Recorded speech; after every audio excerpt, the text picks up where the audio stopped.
Matric किस तरीके से काम करती है, ठीक है। EIGRP में मैट्रिक किस तरीके से काम करती है पहले वो देखेंगे। उसके बाद EIGRP कहाँ से शुरू हुआ, किस तरीके से उसका ओरिजिन हुआ वो पढ़ेंगे। फिर EIGRP में कितने टाइप के पैकेट्स होते हैं, ठीक है, टाइप ऑफ पैकेट्स पढ़ेंगे EIGRP में कि कितने टाइप के पैकेट्स होते हैं EIGRP में। और फिर EIGRP में देखेंगे कि इसकी नेबर रिलेशनशिप स्टेजेस किस तरीके से काम करती हैं, कि नेबर्स किस तरीके से बनाता है, ठीक है। और फिर आज इसकी कॉन्फ़िगरेशंस भी शुरू कर देंगे, कोशिश करेंगे कि आज शुरू हो जाए, नहीं होगी तो देखेंगे फिर। वैसे हमारा फोकस रहेगा कि इस वीकेंड के अंदर अंदर EIGRP को फिनिश कर लिया जाए। देखते हैं, खींच लेंगे थोड़ा बहुत।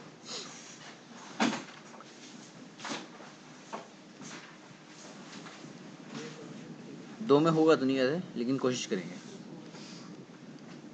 तो आज का ये टॉपिक रहेंगे, आज हम लोग इस तरीके से पढ़ेंगे, ठीक है ना।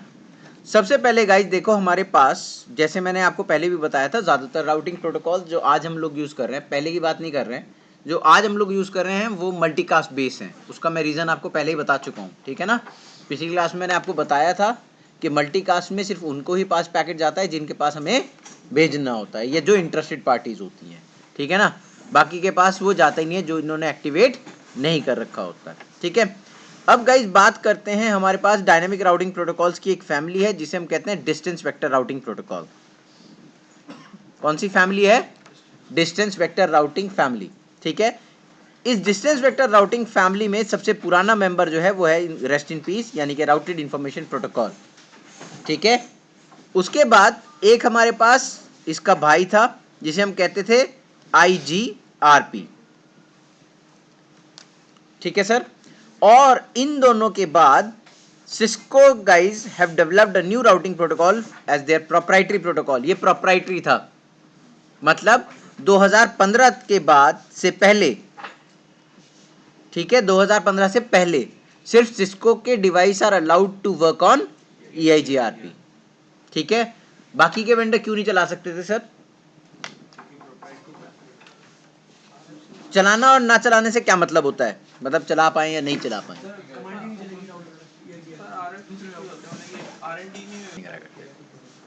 देखो गाइज एक चीज होती है कोड्स, है ना, जो आपके ऑपरेटिंग सिस्टम में डाले जाते हैं। वो क्यों डाले जाते हैं सर? ताकि आपका जो मशीन है वो उन फंक्शंस को समझ पाए जो आप करना चाह रहे हो, ठीक है। आपके जो EIGRP के कोड्स थे, या जो आपके फॉर एग्जांपल मैं बता दूं आपको OSPF के जो कोड्स हैं, वो हर जगह आप अप्लाई कर सकते हो। हर वेंडर अपने ऑपरेटिंग सिस्टम्स में उन कोड को डाल सकता है। तो कहीं भी किसी भी राउटर पे आप राउटर OSPF कमांड डालते हो तो आपका राउटर जो है वो परफॉर्म करता है एक फंक्शन कि मुझे OSPF की ज़्यादातर कैपेबिलिटीज अनेबल करनी है इस राउटर के ऊपर। समझ में आया? अब EIGRP के जो कोड्स थे वो सिस्को वालों ने कहा no one is allowed to put up in their OS our codes. That is the meaning of proprietary, मतलब हमारा कोई भी कोड आप अपने अपने डिवाइस के ऊपर नहीं डाल सकते। That is the meaning of proprietary. Code specifications होती हैं इसमें, ठीक है।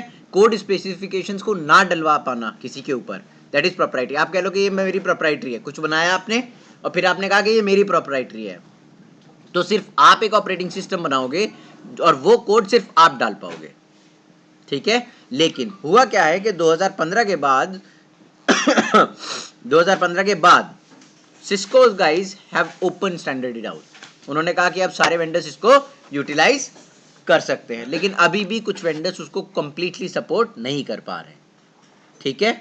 अभी भी कुछ वेंडर्स हैं जिनके पास अभी भी सोर्स कोड डालने की जगह नहीं है, या पुराने आईएसओ ने सपोर्ट नहीं कर पा रहे हैं, तो इस वजह से वो लोग अभी सपोर्ट नहीं कर पा रहे हैं। लेकिन 90% of the vendors are now supporting EIGRP, ठीक है सर। अब EIGRP की शुरुआत कैसे हुई? सबसे पहले बात करते हैं ओरिजिन ऑफ EIGRP, ठीक है। EIGRP बना कैसा? देखो हमारे पास एक प्रोटोकॉल था पहले, रिप, ठीक है। रिप का मतलब क्या था कि रिप जब हमने बनाया तो हमने उसको क्या रखा, UDP बेस 520, ठीक है। UDP का पोर्ट नंबर क्या था, 520, ठीक है ना। अब एक बात बताओ, what is the function of the RIP? काम क्या होता है रिप का? फॉरवर्ड करना नहीं, देखो एक होता है राउटेड प्रोटोकॉल, याद करो, और एक होता था राउटिंग प्रोटोकॉल OSI मॉडल में, है ना। राउटेड प्रोटोकॉल कौन से हो गए आपके, IPv4 या IPv6, ठीक है IPX तो सर एप्पल वाले डिवाइसेस में हो जाएगा, एप्पल टॉक वगैरह जो होती है, ठीक है। हालांकि मैंने कभी पढ़ा नहीं what is an apple talk, मैंने कभी देखा भी नहीं ये क्या होता है, आईपी के बेस पे होता है। उनका खुद की मतलब कि वो हेक्साडेसिमल यूज करते हैं, उसको आईपी हेक्साडेसिमल होता है, ऐसे ही करते हैं खुद का अपना ही स्टैंडर्ड, ठीक है ओके। तो गाइस देखो यहाँ पे होता क्या है, यहाँ पे हमारे पास रिप है फॉर एग्जांपल, है ना। ये राउटिंग प्रोटोकॉल है, क्या है, ING राउटिंग प्रोटोकॉल, मतलब ये रास्ता बताने वाला है, ठीक है भाजी। अब एक बात बताओ, क्या UDP अगर इसको बेस बनाता हूं तो कोई फायदा है, एक तो रिलायबल नहीं है UDP, दूसरा अननोइंगली आप लेयर 4 पे जा रहे हो अपने आप को प्रोसेस कराने के लिए पैकेट को, याद है OSI मॉडल। देखो काम किसका था, लेयर 3 का, भाई रास्ता कौन बता सकता है, लेयर 3। आप पैकेट दे किसको रहे हो, UDP को अननेसेसरीली डिस्टर्ब करा रहे हो या नहीं करा रहे हो सर, करा रहे हो या नहीं करा रहे हो। इसीलिए गाइस जब हमने IGRP डेवलप करा, है ना, हमने इसको प्रोटोकॉल नंबर दिया कौन सा बताओ, 88। हमने इसको पोर्ट नंबर्स की कैपेबिलिटी हटा दी, मतलब अब EIGRP का कोई भी पैकेट आएगा तो वो लेयर 3 पे ही प्रोसेस होगा, उसके लेयर 4 पे जाने की कोई जरूरत नहीं होगी। अब गाइस जब रिप था तो रिप के अंदर एक सबसे बेकार बात ये थी R2, और यहां पे मैं इसको फास्ट इथरनेट से जोड़ देता हूं, ठीक है गाइस। ये चलता था इसकी मेट्रिक, मतलब जो इसका माइंड है, जैसे मैं आपको पहले बता चुका हूं, एक चीज होती है मेट्रिक और एक चीज होती है AD वैल्यू, करेक्ट है ना। अपने लिए बेस्ट राउट चुनना, मतलब brain of the routing protocol is what, metric. Brain of a routing protocol is what, metric. ये सही गलत का फैसला मेट्रिक के हिसाब से भी लेता है, ठीक है। अब आपकी जो मेट्रिक है, जो रिप की मेट्रिक है, वो है हॉप काउंट, है ना, और lowest hop count is always good. What, lowest hop count is always good. अब देखो इसको 1.5 Mbps यहां से मिलेगी क्योंकि सीरियल इंटरफेस है, इससे ज्यादा तो नहीं दे सकते। अब मान लो एक फास्ट इथरनेट इंटरफेस है तो यहां से कितनी मिलेगी, 100 Mbps। ये भी फास्ट इथरनेट है, यहां से कितनी मिलेगी, 100 Mbps। मगर अगर आप रिप यूज कर रहे हो तो आपका ट्रैफिक यहां से जाने की बजाय कहां से जाएगा, सर जी कुछ समझ में आया गलती है। इसीलिए गाइस हमने IGRP एक राउटिंग प्रोटोकॉल बनाया और उसको बोला कि आप 4 कंपोनेंट का यूज करके अपनी मैट्रिक बनाओगे। किसका यूज करके, 4 कंपोनेंट का। 4 कंपोनेंट कौन से, IGRP, देखो EIGRP नहीं बोल रहा हूं, ध्यान से सुनना मेरी बात, IGRP लिखा है यहां पे, बैंडविड्थ, लोड, रिलायबिलिटी और डिले, ठीक है। इसने सबसे पहले क्या काम करा, इसने कहा यार ये हॉप काउंट का पंडा ही गलत है, मैं तो बैंडविड्थ के हिसाब से जानी चाहिए, ठीक है ना, जो बैंडविड्थ बेस्ट देगा मैं सारा ट्रैफिक उसी को दूंगा। तो रिप की एक और डिसएडवांटेज किसने हटाई, ठीक है जी। उसके बाद रिप की एक और प्रॉब्लम थी, क्या, रिप हमेशा, याद करो 30 सेकंड पे, CCNA पे पढ़ा होगा आपने, 30 सेकंड पे क्या भेजता था, अपडेट, हेलो पैकेट नहीं होता इसमें, अपडेट होता है ठीक है, 30 सेकंड पे भेजता था। हमने IGRP के अंदर कहा कि तू 30 सेकंड पे नहीं भेजेगा, टाइम वेस्ट होता है मेरा, तू 90 सेकंड पे भेज इसे। समझ में आया सर, ठीक है। अब गाइज हमने सोचा कि यार देखो ये 30 सेकंड पे भेज रहा है, ये 90 सेकंड पे भेज रहा है, कोई अपडेटेड इंफॉर्मेशन हो तो भेज दो। अब अपडेटेड इंफॉर्मेशन नहीं है तो why are you disturbing the processors, बात समझ में आई, ठीक है। इसीलिए गाइज एक कॉन्फ्रेंस रखी गई थी US में कहीं पे, उसमें एक अंकल आए थे, है ना, अंकल दिखाए थे ना मैंने, है ना, दिखाया भी था ना, फोटो भी दिखाया था। वो अंकल ने कहा कि यार हमारे पास 2 राउटिंग प्रोटोकॉल हैं, उस टाइम OSPF भी बन गया था, वो OSPF बना चुके थे उस टाइम। उन्होंने कहा यार एक ऐसा राउटिंग प्रोटोकॉल होना चाहिए जिसमें डिस्टेंस वेक्टर राउटिंग प्रोटोकॉल की जो प्रॉपर्टी हुई उसमें उसकी भी प्रॉपर्टी होनी चाहिए जो मैंने बनाया है, प्लस ठीक है। प्लस उन्होंने कहा कि राउटिंग प्रोटोकॉल पे बैकअप पाथ रखने के लिए कोई टेबल नहीं है कहीं पे भी ना। उन्होंने ओएसपीएफ में कोई ऐसी टेबल बनाई कि जो बैकअप राउट स्टोर करके रखे, है ना, और ना ही तुम्हारे डिस्टेंस वेक्टर राउटिंग प्रोटोकॉल में ये प्रॉपर्टी है। उन्होंने कहा बैकअप राउट होता तो है लेकिन किसी को दिखाई नहीं देता, उसके लिए कोई टेबल रखनी चाहिए, कोई ऐसा राउटिंग प्रोटोकॉल बनाना चाहिए जिसमें बैकअप राउट के लिए कोई टेबल होनी चाहिए। करेक्ट। तो गाइस देखो यहां पे 3 प्रॉपर्टी ली गई, किसकी? डिस्टेंस वेक्टर राउटिंग प्रोटोकॉल की, ओएसपीएफ की, और ये डुअल इंफॉर्मेशन जो ले गई, ये डुअल बैकअप पाथ के लिए कोई टेबल बनाई जाए और इस टेबल को इंप्लीमेंट किया गया। जब इन सारी प्रॉपर्टीज को मिलाया गया गाइस, तो सिस्को वालों ने कहा यार इसमें इतनी चीजें मिला रहे हैं, थोड़ी सी और मिला दें। क्या इसको वर्ल्ड का फास्टेस्ट राउटिंग प्रोटोकॉल बना देते हैं? फास्टेस्ट बोले तो कैसे? आप 5 सेकंड पे हेलो बोलोगे और अगर आपने 15 सेकंड पे हेलो नहीं बोला तो आपकी नेबर रिलेशनशिप क्या कर दूंगा? ब्रेक कर दूंगा। रिप को वेट कराते थे हम कितने सेकंड? 180। ओएसपीएफ को वेट कराते हैं 40 सेकंड्स। तो गाइस 15 फास्टेस्ट हुआ या नहीं हुआ?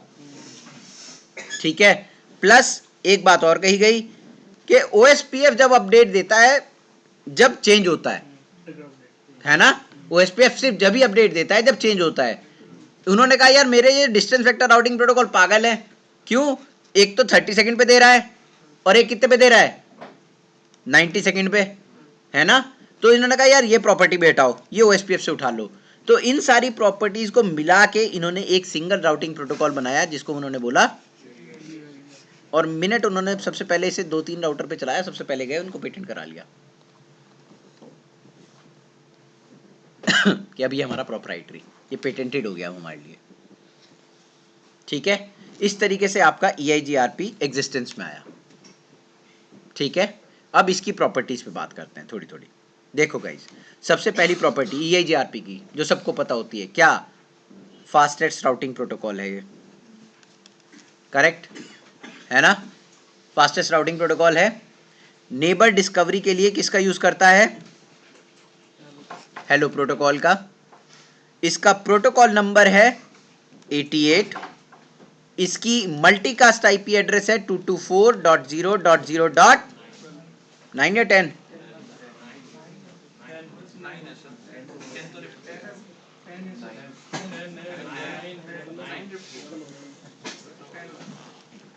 10 है सर जी। क्लियर हुआ? ये जनरल प्रॉपर्टीज हैं इसकी, और इसकी अच्छी अच्छी प्रॉपर्टीज अब हम शुरू करते हैं। ये तो इसकी जनरल प्रॉपर्टीज थी जो आप CCNA में पढ़ के आए होंगे, है ना। अब गाइस देखिए इसकी जो अच्छी अच्छी प्रॉपर्टीज हैं उनके बारे में बात करते हैं। सबसे पहले हम बात करेंगे गाइस, अच्छी हैंडराइटिंग में लिखते हैं, इसकी मैट्रिक के बारे में।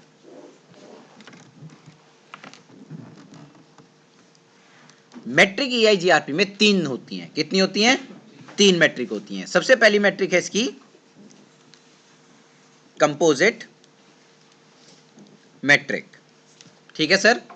उसके बाद जो इसमें मैट्रिक आएगी वो हो गई आपकी वाइड मैट्रिक, और एक हो गई इसमें आपकी वेक्टर मैट्रिक।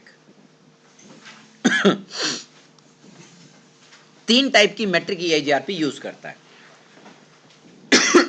ठीक है। कंपोजिट मैट्रिक यूज करता है, वाइड मैट्रिक यूज करता है, और वेक्टर मैट्रिक यूज करता है। ठीक है। कंपोजिट मैट्रिक 32 बिट से कैलकुलेट करी जाती है। ठीक है, 32 बिट से कैलकुलेट होती है। वाइड मैट्रिक 64 बिट से कैलकुलेट होती है, और वेक्टर मैट्रिक हॉप काउंट होती है जो यूज नहीं करता। ठीक है, लेकिन जाती जरूर है। This is the property of distance vector routing protocol कि आपको हॉप काउंट हमेशा क्या करके लेके जाना है? लेके जरूर जाना है। यूज करो या नहीं करो, उसका एक और यूजेज है, कमांड है मेरे पास अच्छी सी, उसका यूटिलाइज मैं वहां करूंगा। याद रखना कि EIGRP भले ही वेक्टर मैट्रिक का यूज ना कर रहा हो लेकिन कैरी फॉरवर्ड जरूर करता है। अब composite metric guys, wide metric, 3 metric क्यों? उसका एक रीजन है। EIGRP अभी तक जो आपने पढ़ा है वो आपने EIGRP क्लासिक मोड पढ़ा है ना।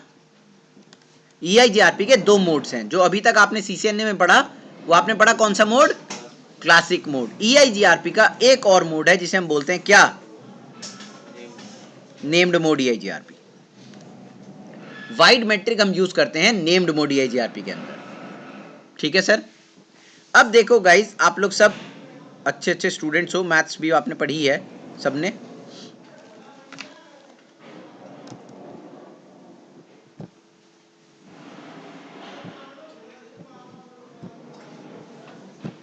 यहां पे अब आपकी मैथ का टेस्ट होगा। ठीक है, अब हम क्या करने जा रहे हैं? कंपोजिट मैट्रिक के बारे में पढ़ने जा रहे हैं। ठीक है, किसके बारे में पढ़ने जा रहे हैं? कंपोजिट मैट्रिक के। तो फॉर्मूला देखो उसका क्या है, K1 इंटू बैंडविड्थ। ठीक है, बैंडविड्थ की जगह सिर्फ मैं बैंड ही लिख रहा हूं। ठीक है, समझ लेना आप अपने आप। K2 into bandwidth divided by 256 minus load, यही होता है, plus K3 into delay plus K4 divided by K5 plus reliability. K4 K5 ऊपर नीचे भी हो सकते हैं, ठीक है ना। ये फॉर्मूला होता है गाइस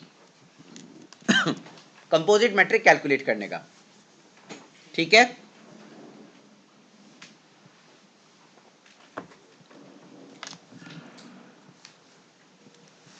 ठीक है, लिख लिया सबने?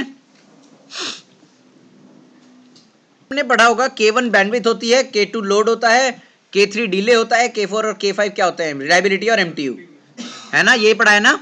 अब एक बात बताओ, मैथ के स्टूडेंट कितने? हाथ उठाओ पहले। यहाँ पे इंजीनियरिंग कौन कौन करके आया मैथ में? हाथ उठाओ। इंजीनियरिंग में मैथ तो पढ़ी होगी, कॉमन होती है ना सबकी, चार सेमेस्टर्स में मैथ पढ़ते हैं हम लोग। चलो आज आ जाओ, चलो देखो, तुमने कभी कोई ऐसा फॉर्मूला देखा कि K1 अलग लिख रहे हैं, बैंडविड्थ अलग लिख रहे हैं? अगर बैंडविड्थ ही K1 होती तो मैं बैंडविड्थ स्क्वायर ना लिख देता? कभी कोई ऐसा फॉर्मूला देखा कि K1 बैंडविड्थ है मगर मैं K1 लिख रहा हूं? बात समझ में आई जो मैं कहना चाह रहा हूं? किसी ने कहा कि K3 जो है वो डिले है, तो मैं इसे डिले स्क्वायर क्यों नहीं लिखता भाई? मैथ के फॉर्मूले तो ऐसे ही होते हैं कि अगर किसी चीज को मल्टीप्लाई करना है तो फिर वो मल्टीप्लीकेशन में स्क्वायर लिख के छुट्टी करता है। उसने ये फॉर्मूला बनाया ही क्यों?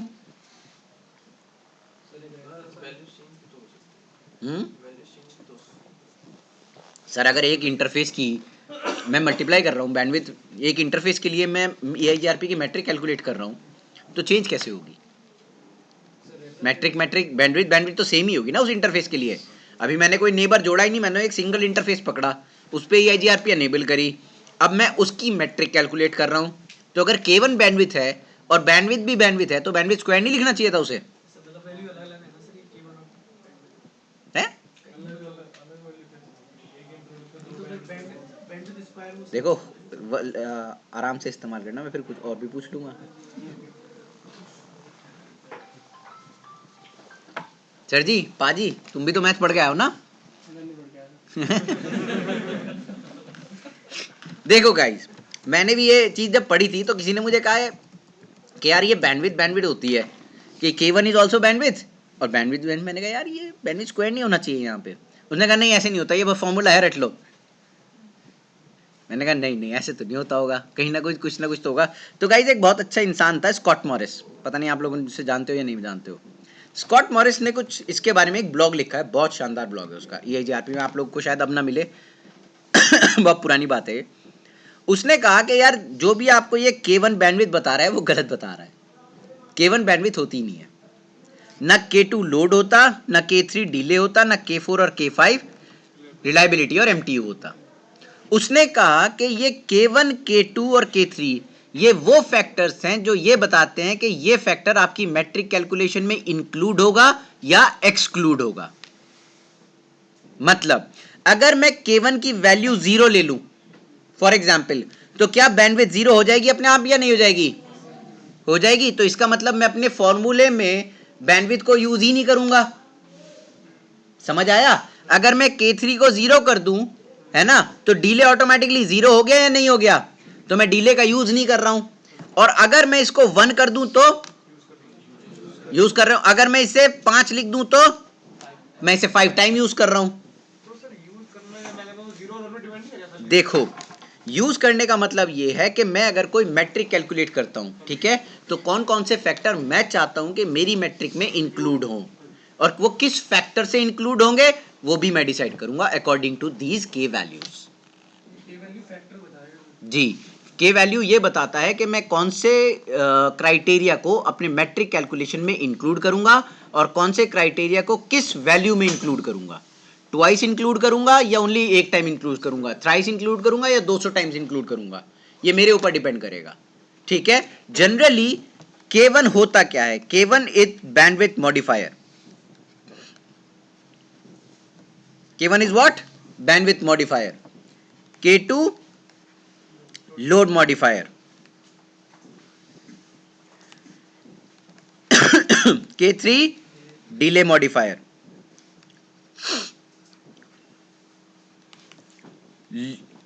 K4 और K5 reliability modifier और K5 is additional reliability modifier. There is no MTU over here. ठीक है सर, एक हो गया रिलायबिलिटी मॉडिफायर और एक हो गया क्या, एडिशनल रिलायबिलिटी मॉडिफायर। इसके दो क्यों, बाकी सबका एक क्यों?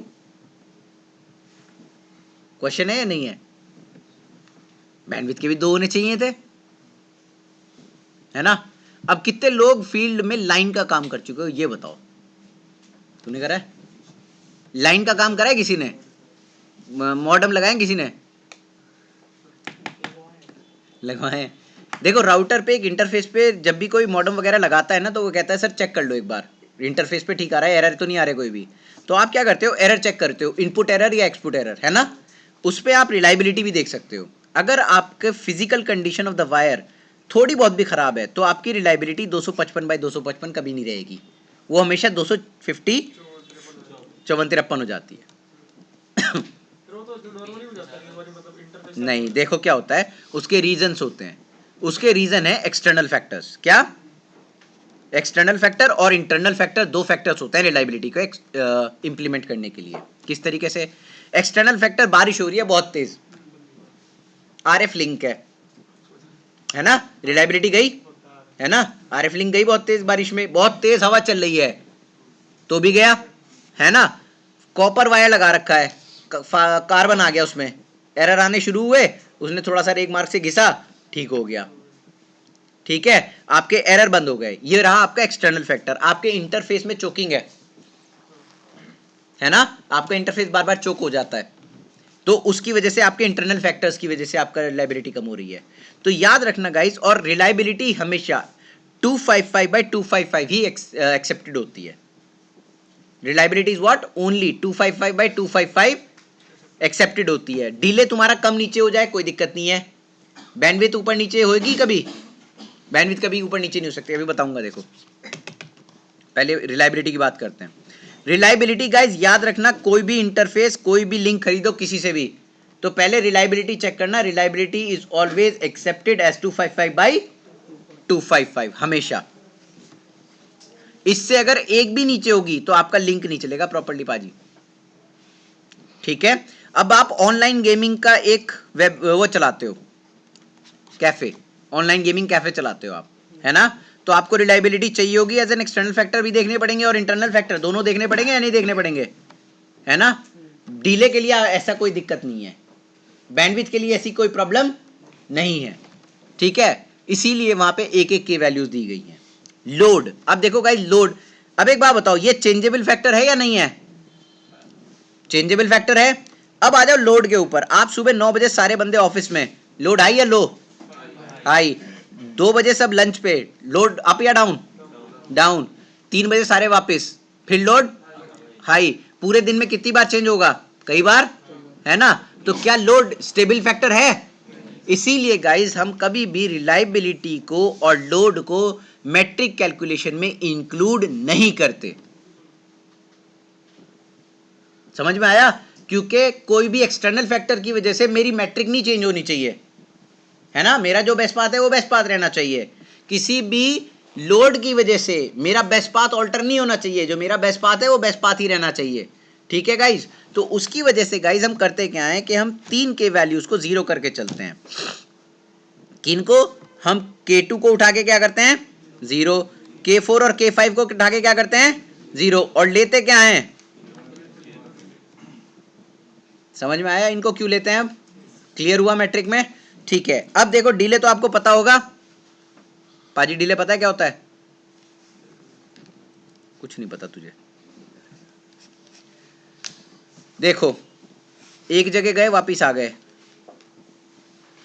MG रोड तक गए, मेट्रो स्टेशन तक, MG रोड मेट्रो स्टेशन से सीधा वापिस आ गए, कितना टाइम लगा, तुझे लगेंगे 30 मिनट, अब तो ट्रैफिक नहीं होता, कम लगते हैं 20 मिनट। दोबारा गए फिर वापिस आ गए, 10 मिनट में आ गए, रात हो रही थी, है ना। एवरेज टाइम बताओ एवरेज क्या होगा इनका 15 सेकेंड, ये होता है डिले। हाँ जो भी 15 मिनट, ये होता है डिले, कितनी देर में मैसेज जाके वापस मेरे को एक्नॉलेजमेंट आप पकड़ा रहा है।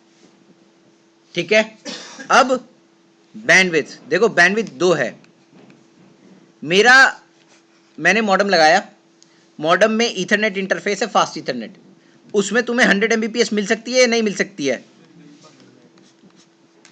मिलेगी, लेकिन ISP दे कितनी रहा है 10, 5 जितनी भी का तुमने प्लान ले रखा होगा 1 Mbps, this 100 Mbps will be treated as my bandwidth, मेरे जो स्पीड ऑफ माई इंटरफेस है, ठीक है, जो चेंजेबल नहीं है, इतनी ही रहती है, दैट इज माई बैंडविड्थ। यहां पे याद रखना, लिंक की speed is not my bandwidth, bandwidth वो होती है जितनी मेरी इंटरफेस की कैपेबिलिटीज होती हैं, समझ में आया।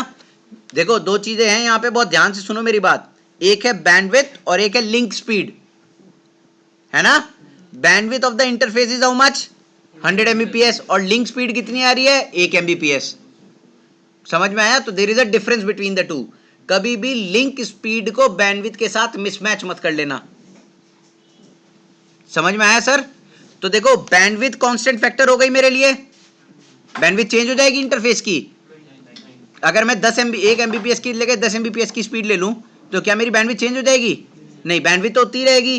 ठीक है, और डिले एक बार कैलकुलेट होके बैठ जाता है ना, क्या डिले चेंज होगा उसके बाद, नहीं चेंज होगा। तो क्या ये दोनों फैक्टर कांस्टेंट है या एक चेंज होते हैं, कांस्टेंट, इसीलिए ये दोनों मैट्रिक में 1 और 1 है, समझ में आया।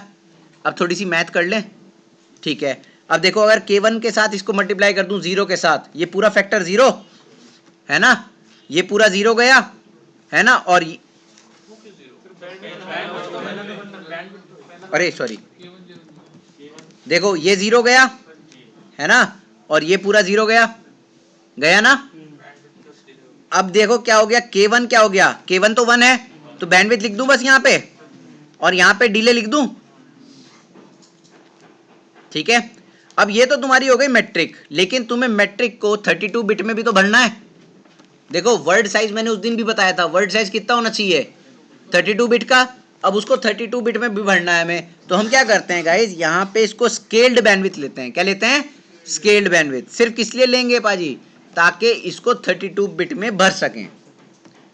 अब क्या करेंगे, यहाँ पे 10⁻⁷ इसको डिवाइड करेंगे किससे, बैंडविड्थ इन kbps से, ठीक है, प्लस डिले डिवाइडेड बाय 10, ये टेंस ऑफ माइक्रो सेकेंड में होता है, इसलिए नीचे 10 से डिवाइड करा, ठीक है, टेंस ऑफ माइक्रो सेकेंड से। और फिर अगर कभी भी तुम्हारी मैट्रिक छोटी बड़ी हो जाए तो तुम इसको 256 से मल्टीप्लाई करके 32 बिट के लायक बना लेते हो, ताकि वो कंप्लीटली 32 बिट की मैट्रिक रहे हमेशा, इसलिए उसे 256 से मल्टीप्लाई करा और निकाल ली metric. This is the formula for your composite metric, समझ में आया कैसे निकाल ली मैट्रिक, यहां से फॉर्मूला किस तरीके से बना, ठीक है ठीक है सर।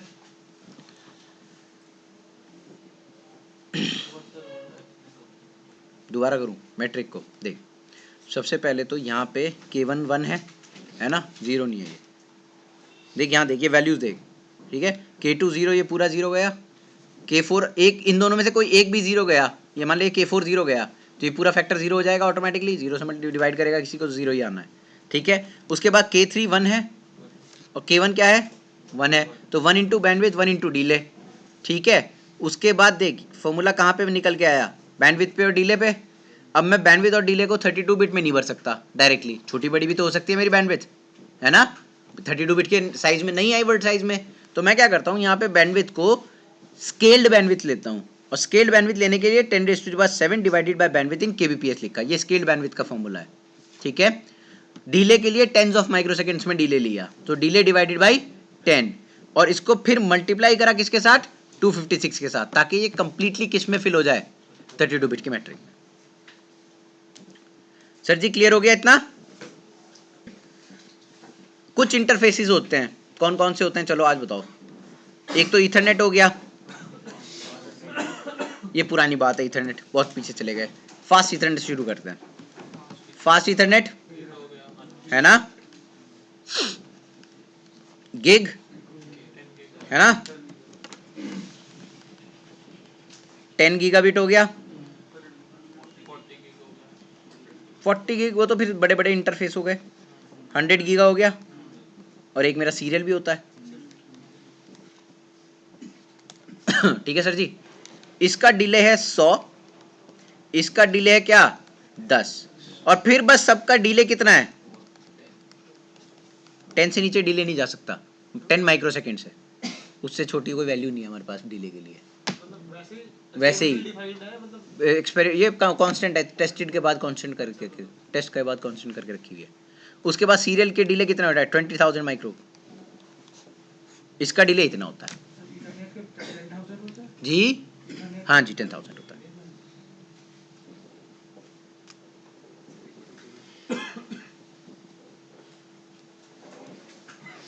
चलें आगे, अब देख लेना, ये तो यार बुक में भी पड़ी होगी वैल्यूज है, ये तो है सर आपने आज पढ़ाया था, आप मिलाएंगे था नहीं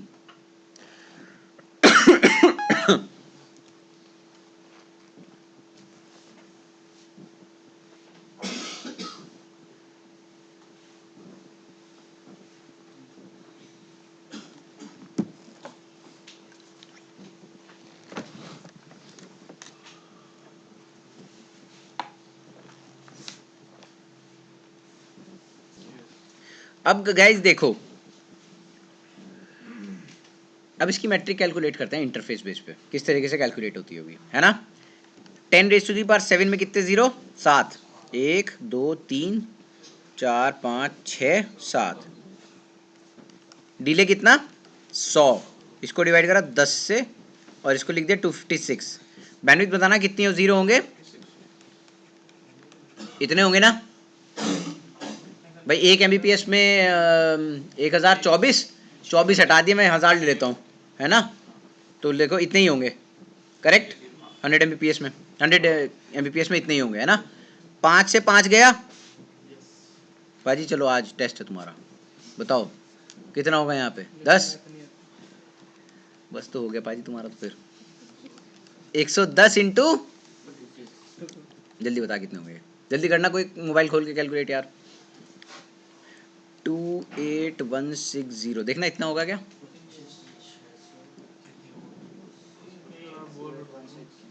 नहीं ऐसे मत, है ना, याद था मेरी। चलो अब ये तो हो गया, देखो कितना किसका, फास्ट ईथरनेट का, है ना। अब आ जाओ गीगा पे, 1 गीगा में कितने जीरो,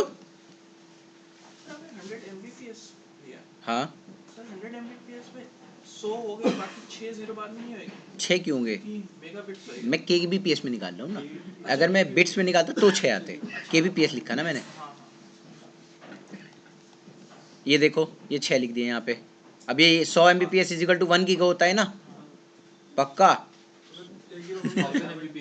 1000 MBPS 1 गीगा होता है, 1 2 3 है ना, और एक 1 2 3 4 5 6 7, डिले कितना 10/10 है ना, और इंटू 256, ये 1 हो गया, और ये 6 से 6 गए, तो ये 10 और 1 कितना हो गया 256 इंटू 11, ये हो गया 2816, है ना, इतना हो गया ना ये, ठीक है। अब गाइज आ जाओ 10 Mbps के लिए, 10 गीगाबिट के लिए, 10 गीग के लिए, 10 गीग के लिए 10 1 2 3 और 1 2 3 प्लस 10/10 इंटू 256, और यहाँ पे कितना आ गया, पूरा ही कट गया। कौन सा बना? 2 इंटू 512। अब आ जाओ 11 गीग का निकाल लें,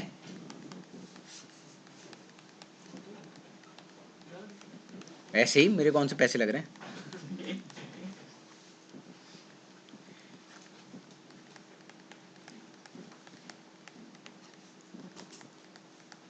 उससे कम पॉइंट्स में वैल्यू ले सकते हो, पहले ये बताओ।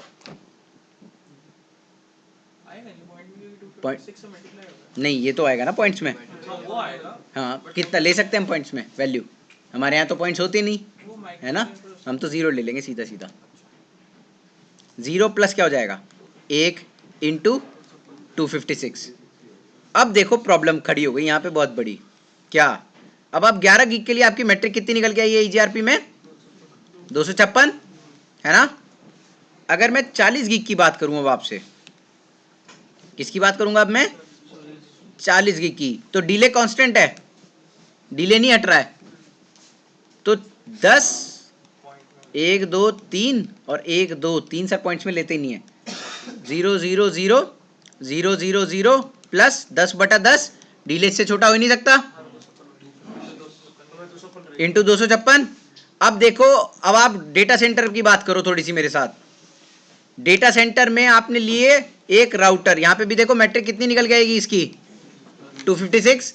आपने डेटा सेंटर का एक राउटर लिया, इसमें एक 40 गीग का पोर्ट पकड़ा और एक 11 गीग का पोर्ट पकड़ा, है ना, या 20 गीग का मान लो, आपकी इससे भी मैट्रिक सेम आ रही है और आपका कंपोजिट मैट्रिक यहां पे फेल हो गया है सर,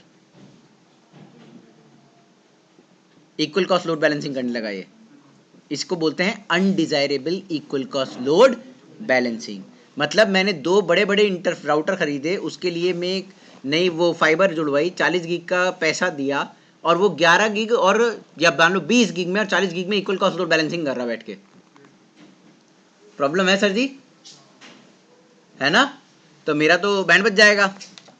मैं क्या करूंगा, यहां पे अबव 10 गीगाबिट आपका कंपोजिट मैट्रिक फेल हो जाता है,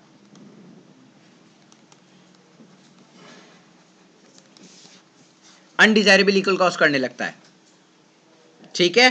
वहां पे अब आप वापस जाओ, मैंने आपको जब हम शुरू कर रहे थे मैट्रिक तो आपको कुछ बताया था, हमारे पास एक और मैट्रिक है, कौन सी, अबव 10 गीगाबिट के इंटरफेसेस पे हम हमेशा क्या चलाते हैं, वाइड मैट्रिक। उसके लिए हमें क्या चलाना पड़ेगा, नेम्ड मोड EIGRP।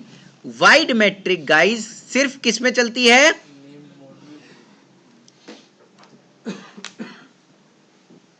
ठीक है।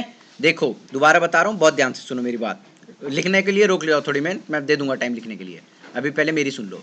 Composite metric above 10 gigabit fail हो जाती है, उसके लिए हमारे पास क्या रिप्लेसमेंट है, वाइड मैट्रिक। वाइड मैट्रिक सिर्फ किस में चलता है, named mode EIGRP। Named mode EIGRP और क्लासिक मोड EIGRP दोनों कंपैटिबल हैं एक दूसरे के साथ, ठीक है, कंपैटिबल है, मतलब एक तरफ नेम्ड मोड चला लो, दूसरी तरफ क्लासिक मोड चला लो, तुम्हारा चल जाएगा, कोई दिक्कत नहीं होगी तुम्हें, ठीक है। लेकिन हम हमेशा फॉर अबव 10 गीगाबिट प्रेफर करते हैं कि आप नेम्ड मोड EIGRP चलाएं। अब नेम्ड मोड EIGRP में उन्होंने एक नया फैक्टर जोड़ा है, जिसे वो लोग बोलते हैं क्या, जिसे उन्होंने एक नया नाम दिया है, क्या एक तो उन्होंने फॉर्मूला चेंज कर दिया, उन्होंने कहा कि यार एक फॉर्मूले से काम नहीं चलेगा, अब आप 2 फॉर्मूले बनाओ, एक फॉर्मूला होगा आपका बिलो 1 गिग, है ना, और एक फॉर्मूला होगा आपका अबव 1 गिग।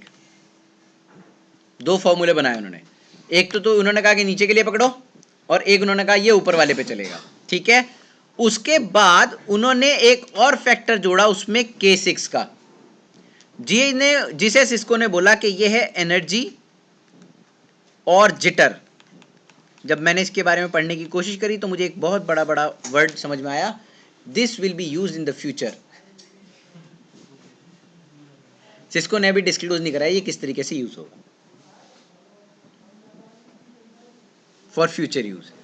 अब देखो गाइस, मैंने थोड़ी सी मेहनत करी थी एक दिन, तो थोड़ा सा बड़ा करते हैं,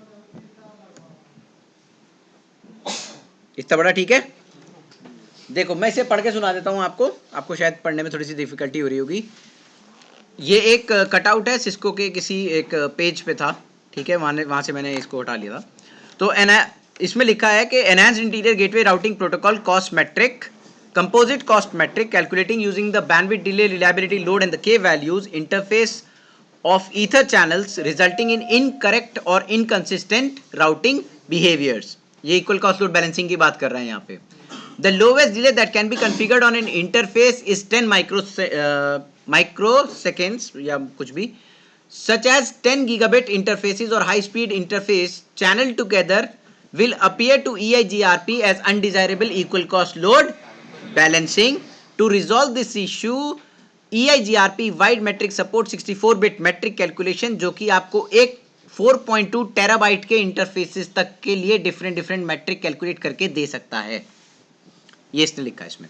और 64 बिट मैट्रिक कैलकुलेशन नोट लिखा है कि works only in EIGRP named mode. Classic mode uses 32 bit metric calculations. अब यहां पे आप देखो इसने थोड़े से नाम चेंज कर दिए हैं, मतलब वही है। देखो इसने K1 बैंडविड्थ की जगह क्या लिखा हुआ है, मिनिमम थ्रूपुट। K2 की जगह, K2 थोड़ा सा सेम है, बैंडविड्थ की जगह बस मिनिमम थ्रूपुट, और K3 की जगह टोटल डिले की जगह क्या लिख रखा है, टोटल लेटेंसी। और ये देखो इसने यहाँ पे एक्सटेंडेड एट्रीब्यूट का चीजें डाल दी।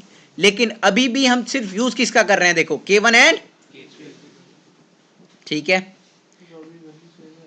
हाँ वैल्यू सेम ही आएगी। लेकिन मैंने अभी बताया ना कि ये क्या कहता है यहाँ पे, ये बेवकूफ थोड़ा ही है, ये कह रहा है बिलो 1 गीग के लिए मैं तुम्हें अलग फॉर्मूला दूंगा और अबव 1 गीग के लिए तुम्हें अलग फॉर्मूला दूंगा। फॉर्मूला दिखाता हूं तुम्हें, देखो यही कहीं होगा मेरे पास। बाकी फैक्टर्स कभी भी कंसीडर नहीं करता। नहीं, मतलब कर सकते हो, डिपेंड करता है आपके सिचुएशंस के ऊपर, नेटवर्क के ऊपर डिपेंड करेगा, नेटवर्क के ऊपर, कितना स्टेबल नेटवर्क है आपका।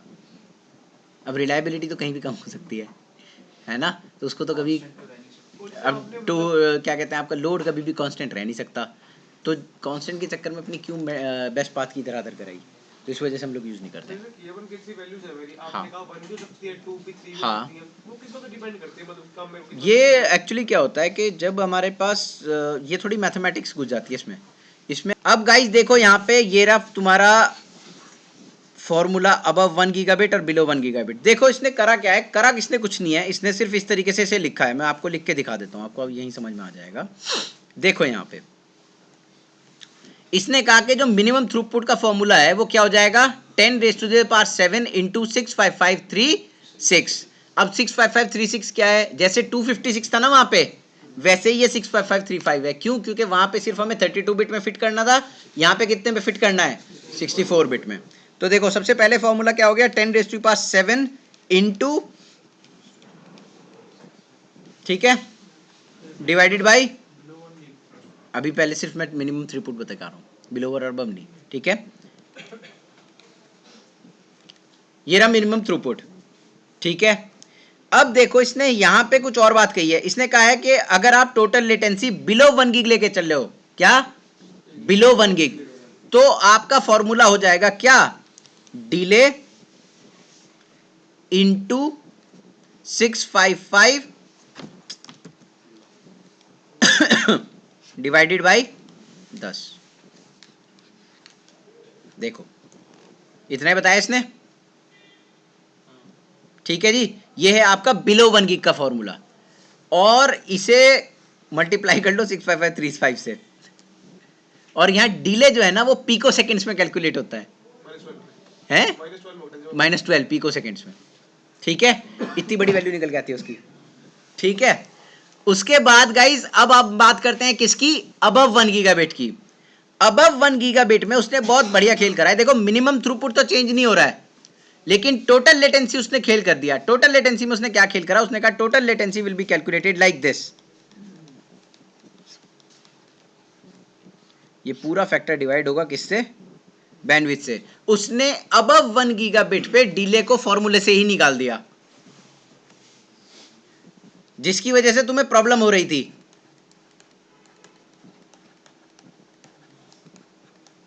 उसने कहा ये चीज कांस्टेंट हो जाती है, मेरा फॉर्मूले निकालने में क्या होता है, प्रॉब्लम होती है। उसने कहा ठीक है, बैंडविड्थ को तुम अब डिले को तुम अबव 1 गीगाबिट पे यूज ही नहीं करोगे फॉर्मूले के अंदर। Total latency will be calculated according to the bandwidth of the interface. हाँ, ये अबव के लिए है और ये क्या है, ये 3 6 और 3 5 क्या थी? Constant factor. जैसे वहां पे 256 था ना, जैसे वहां पे 256 से मल्टीप्लाई करा था। बिलो में 36 है और अब में 35। अरे यार दोनों बिल लिख जरूर जा, 35 ही है ये, 65536 ले ले,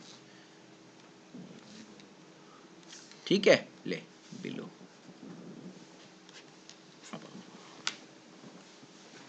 ठीक है सर। और सिस्को एक और बहुत बढ़िया बात कहता है, कह रहे हैं कि ये जो आप कंपोजिट मेट्रिक है वो तो आप अपने कॉपी पेन पे कैलकुलेट कर सकते हो, लेकिन don't get into the calculations of wide metric. Why? Because that will be a very huge number and it will be a time wastage for you. आपको बस पता होना चाहिए कि फॉर्मूला किस तरीके से काम करता है, वैल्यू किस तरीके से निकल के आती है। राउटर ये सारी वैल्यूज आपको खुद निकाल के देता है, तो आप क्यों कैलकुलेट कर रहे हो? आप पढ़ लो, बस आपको पढ़ना आना चाहिए और ये पता होना चाहिए कि फॉर्मूला किस तरीके से निकालना है, बस कौन से फैक्टर इसमें इंक्लूडेड हैं। तो मैं इतनी बेवकूफ़ी नहीं करूंगा कि मैं आपको वाइड मैट्रिक की कैलकुलेशन करके दिखाऊं। नहीं नहीं, रहने दो, क्यों बिना परेशान। राउटर पे तो दिखा दूंगा, राउटर की तो कोई दिक्कत नहीं है, ठीक है ना भाई। जब सिस्को खुद ही कह रहा है, अभी मैं आपको और परेशान नहीं करना चाह रहा हूँ क्योंकि इसके फैक्टर्स जो है ना वो थोड़े से और कॉम्प्लिकेटेड हैं, वो और कॉम्प्लिकेटेड हो जाएगा। वो कहता है कि ये जो फॉर्मूले जो भी आपने बनाए हैं बिलो 1 गीगाबिट और अबव 1 गीगाबिट पे, उसने आपने मिनिमम थ्रूपुट ले लिया, लेकिन आप कंजेशन पे मिनिमम थ्रूपुट को भी चेंज कर सकते हो, वो नेट थ्रूपुट पे आ जाएगा। फिर अगर कंजेशन होगा नेटवर्क के अंदर तो वो क्या कहता है इसको, कहने के फिर आप मिनिमम थ्रूपुट नहीं लोगे, फिर आप नेट थ्रूपुट लोगे। ऐसे मत देख मुझे ठीक है। सिस्को ने इसके दो फॉर्मूले बनाए, क्या, एक तो विदाउट कंजेशन और एक विद कंजेशन। ये जो मैंने आपको फॉर्मूले दिखाए हैं अभी, ये विदाउट कंजेशन के फॉर्मूले हैं। दोनों की चीज में मतलब बिलो और दोनों की चीज में है। दोनों में चेंज है एक विद कंजेशन के लिए, उसके लिए अलग फॉर्मूलेज हैं। वो कहता है कि अगर आपका कंजेशन है नेटवर्क में तो फिर आप मिनिमम थ्रूपुट की जगह नेट थ्रूपुट लेके जाओगे। अगर मैंने नेम मोड चला दिया तो दोनों अपने आप अप्लाई हो जाएंगे, अपने आप सारे काम अपने आप होंगे, तुम्हें तो कुछ करना ही नहीं है। तुम्हें बस पता होना चाहिए कि ये कैलकुलेट किस फॉर्मूले के साथ कर रहा है। तो तुम्हें ये पता होना चाहिए कि इसने ये वाला फॉर्मूला लगाएगा तो इसने ये वैल्यू निकाली होगी, बस दैट्स इट। हाँ, बैंडविड्थ ही है, नेट थ्रूपुट भी बैंडविड्थ ही है, ठीक है, लेकिन नेट थ्रूपुट का फॉर्मूला अलग है। दिखा देता हूँ, चलो जब यहाँ तक बात आई गई है तो देखो, इसने कहा है नेट थ्रूपुट हम चूज करेंगे, available part dependent adjusted by the congestion base effect, ठीक है। अब ये रहा तुम्हारा नेट थ्रूपुट का फॉर्मूला, ठीक है। कोई बात नहीं, ऐसा हो जाता है, बहुत बड़ी बड़ी देशों में बहुत बड़ी बड़ी बातें हो जाती हैं, तो घबराने की कोई बात नहीं है। वाइड मैट्रिक में सबसे अच्छी बात यह है कि इसको खुद कहता है कि इसकी कैलकुलेशन में मत पड़ो, सिर्फ एनालाइज कर लो, तुम्हें फॉर्मूले पता होना चाहिए, दैट्स इनफ, छुट्टी। जी सर जी, मैट्रिक क्लियर हो गई, बस मैट्रिक की इतनी बात करेंगे, ठीक है। अब मैट्रिक की बात खत्म। अब हम बात करते हैं गाइस नई तरीके की, नए जमाने की बात। अब हम बात करेंगे सबसे पहले type of packets in EIGRP। किसकी बात करेंगे? Type of packets in EIGRP।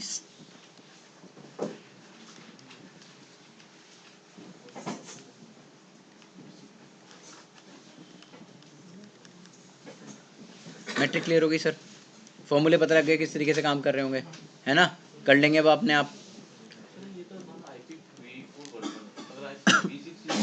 Concept same है IPv6 में भी, ठीक है। IPv6 की उसमें जितने तेरे वर्ड साइज होगा उतनी होगी, EIGRP के कंसेप्ट में कोई डिफरेंस नहीं आता, वहाँ एड्रेसिंग में डिफरेंस होता है बस, EIGRP के कंसेप्ट में कोई डिफरेंस नहीं है वहाँ, ठीक है। पहला पैकेट हेलो पैकेट, आप किसी से मिलोगे, इंटरव्यू देने जाओगे तो हेलो ही करोगे, है ना, धक्का तो मारोगे नहीं उसे, है ना। हेलो पैकेट पहला पैकेट। दूसरा पैकेट अपडेट पैकेट। तीसरा पैकेट वो आपसे क्वेश्चन पूछेगा, क्वेरी पैकेट, फिर आप उसको रिप्लाई करोगे अगर आपको आता होगा, फिर वो आपको एक्नॉलेज करेगा कि आपने सही बताया या गलत बताया। तो एक तरीके से EIGRP का इंटरव्यू चल रहा है, ठीक है। उसके बाद स्टक इन एक्टिव क्वेरी, अगर आप फंस गए तो क्वेरी, फिर वो आपको फंसने का रिप्लाई देगा कि आप चले जाएं यहां से। 7 पैकेट होते हैं EIGRP के, ठीक है बाजी, बिल्कुल जैसे इंटरव्यू चल रहा है। आपने सबसे पहले हेलो बोला, अपना रिज्यूम पकड़ाया, उसने क्वेश्चन पूछा, आपने रिप्लाई दिया, उसने एक्नॉलेज करा, फिर उसने एक और क्वेश्चन पूछा, आप फंस गए, ठीक है। फिर वो उसने आपको फंसने का जवाब दिया, कहता बाहर निकल जाओ, इंटरव्यू खत्म। तो बनी नहीं ना, पाजी को बाहर निकाल दिया ना उसने, ठीक है। इतना चीज ये है कि EIGRP 2 जगह डिवाइडेड है, एक तो iOS 12.0 का बिहेवियर है इसका, है ना, और एक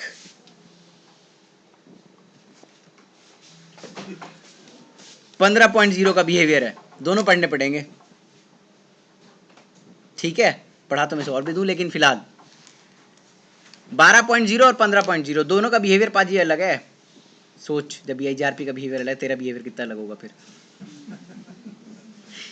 सबसे पहले बात करेंगे गाइस के EIGRP का, जब आप पैकेट रिसीव करते हो तो आपके राउटर को कैसे पता लगता है कि ये EIGRP का पैकेट आया?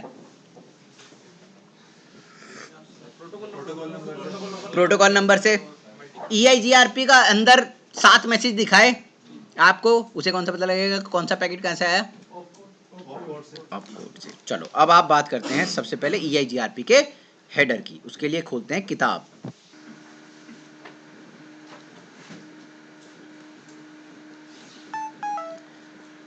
ये है गाइस EIGRP का पैकेट का हेडर, मतलब जब आप कोई भी EIGRP का पैकेट रिसीव करोगे, आपने देखा कि आपके IP हेडर में क्या लग के आया?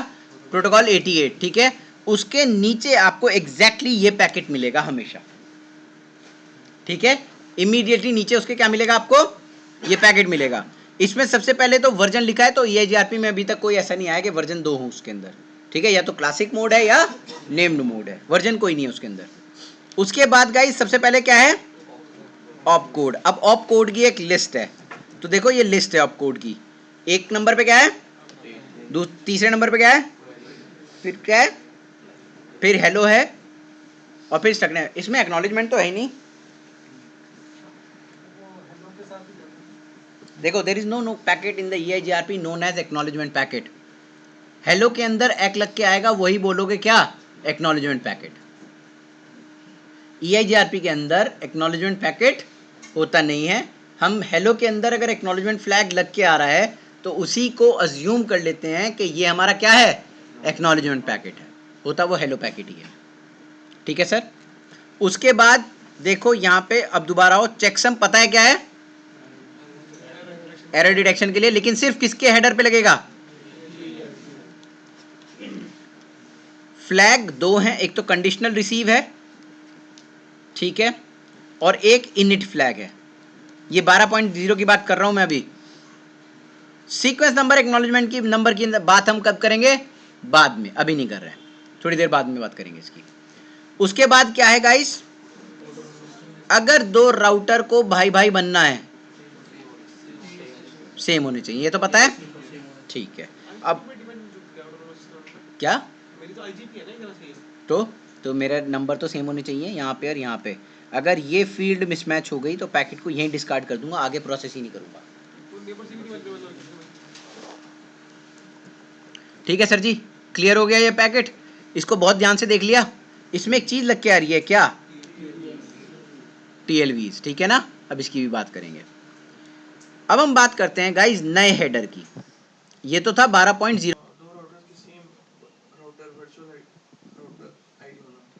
मैनुअली अगर किसी ने गलती से डाल दिया तो, किसी को पता नहीं था कि उसकी क्या चल रही थी, उसने उठा के उसमें वो भी डाल दी, तब हो जाएगा। कन्फ्लिक्ट होगा सर, बहुत तगड़ा कन्फ्लिक्ट होगा। आज के टाइम में तो आपके सारे राउट्स भाग जाएंगे। पहले क्या होता था, सिर्फ एक्सटर्नल राउट्स भागते थे। आज के टाइम में आपकी पूरी की पूरी राउटिंग टेबल खाली हो जाएगी। जो भी उस राउटर से रिसीव कर रहे होंगे सारे राउट बाहर, इंटरनल एक्सटर्नल दोनों। 2 मिनट दो मुझे बस। फ्लैग्स इसमें 2 और बढ़ गए हैं, इसमें 2 और फ्लैग बढ़ गए हैं। एक तो end of the table flag आ गया है, ये बीजीपी में भी होता है, और एक इसमें रीस्टार्ट फ्लैग आया है। तो अब 4 फ्लैग हो गए। एक तो हो गए conditional receive, restart, and of the table और इनिशियल। 4 फ्लैग्स हो गए हैं EIGRP के अंदर, हेडर के अंदर, ठीक है ना। इनका सबका यूटिलाइजेशन है, बहुत इंपॉर्टेंट है, समझेंगे उसको, ठीक है। लेकिन उससे पहले गाइस 2 AD वैल्यूज होती हैं EIGRP की, है ना। मैंने एक राउटर से दूसरे राउटर पे राउट रिसीव करे, देखो बहुत ध्यान से सुनना जो कह रहा हूं। एक राउटर से दूसरे राउटर पे क्या रिसीव करे, राउट्स। एक की एडी वैल्यू रख दी 90, एक की एडी वैल्यू कितनी रख दी, सपने आ रहे हैं मुझे कि किसकी कितनी रखूं। मुझे कैसे पता लगेगा कौन सा एक्सटर्नल कौन सा इंटरनल। मेरी क्वेश्चन समझ में आया, क्वेश्चन नहीं समझ में आया, क्वेश्चन समझ में आ गया, आ गया ना। देखो दोबारा बोल रहा हूं क्वेश्चन ध्यान से। 2 राउट रिसीव करे, एक इंटरनल एक एक्सटर्नल। एक को एडी वैल्यू रख दी कितनी 90, एक को ये कितनी रख दी 170। क्यों रखी, मुझे कैसे पता लगा वो एक्सटर्नल है, मुझे कैसे पता लगा वो इंटरनल है। मैं वही तो कह रहा हूं, आ गया ना। मुझे कैसे पता लगा ये एक्सटर्नल राउट है, एडी वैल्यू तो मैंने बाद में रखी। पता होने के बाद ही तो एडी वैल्यू होगी, या पता होने से पहले एडी वैल्यू है। चलो देखो यहां पे ये बहुत ध्यान से देखो, ये क्या है ना। अब TLV का यहाँ इस बुक में वर्णन नहीं है, हम दूसरी जगह इसके वर्णन के लिए जाएंगे। TLV का जो वर्णन है वो इस वाली किताब में है। इतने TLVs होते हैं राउटर के अंदर, ठीक है। अगर आपका कोई भी राउटर, ठीक है, कोई भी राउटर अगर ये वाली TLV लगा के आ रहा है अपने साथ, मुझे वो राउट दे रहा है अपडेट के अंदर, अपडेट के अंदर अगर उसने ये वाली TLV भरी तो एडी वैल्यू कितनी रखूंगा, और अगर उसने ये वाली TLV भरी तो एडी वैल्यू कितनी रखूंगा। समझ में आ गया। इस तरीके से राउटर डिफरेंशिएट करता है कि ये एक्सटर्नल राउट है, ये इंटरनल राउट है, इसकी 90, इसकी 170। समझ में आया सर।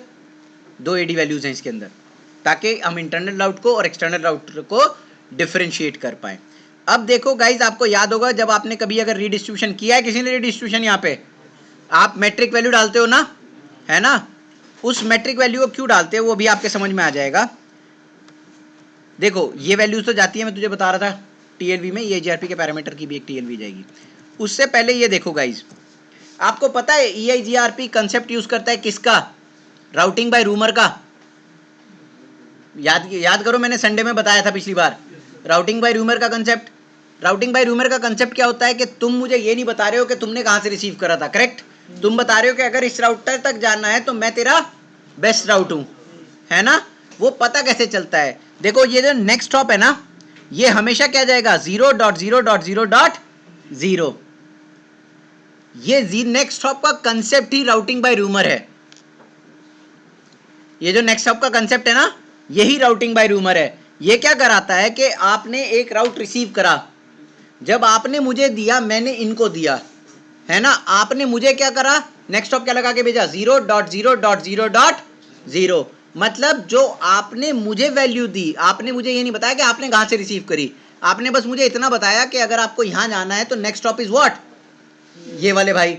मैंने जब इनको दी, है ना, तो मैंने इन्हें ये नहीं बताया कि उन्होंने मुझे दी, मैंने इन्हें क्या बताया, नेक्स्ट स्टॉप इज व्हाट 0.0.0.0। अगर तुम्हें इस तक जाना है तो तुम्हें, that is routing by rumour.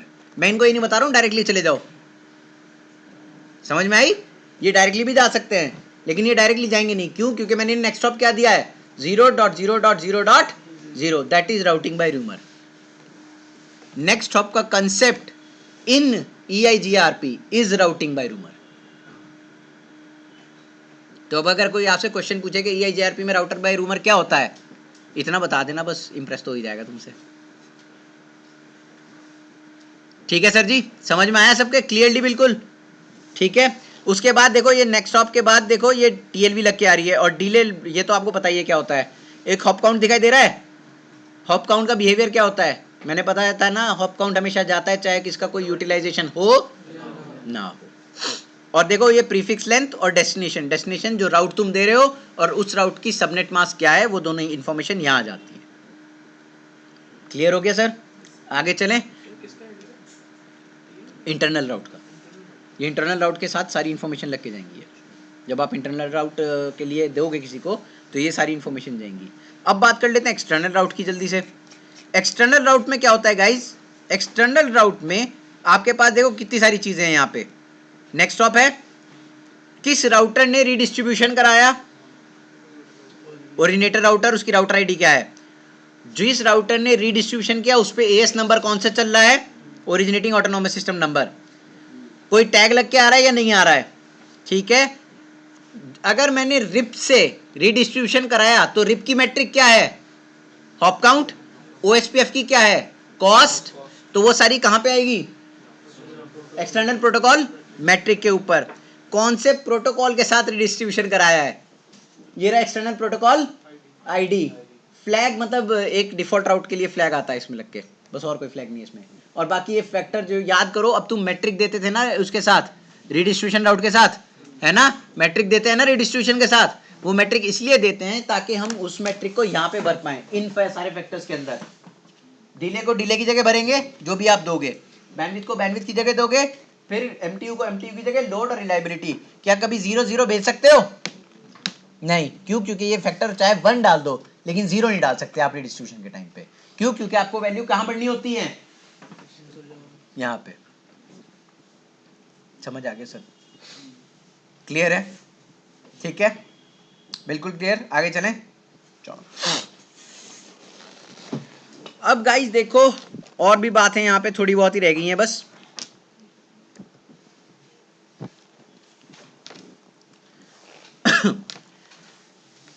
R1 है, ठीक है, R2 है, इनकी नेबर रिलेशनशिप कैसे बनेगी?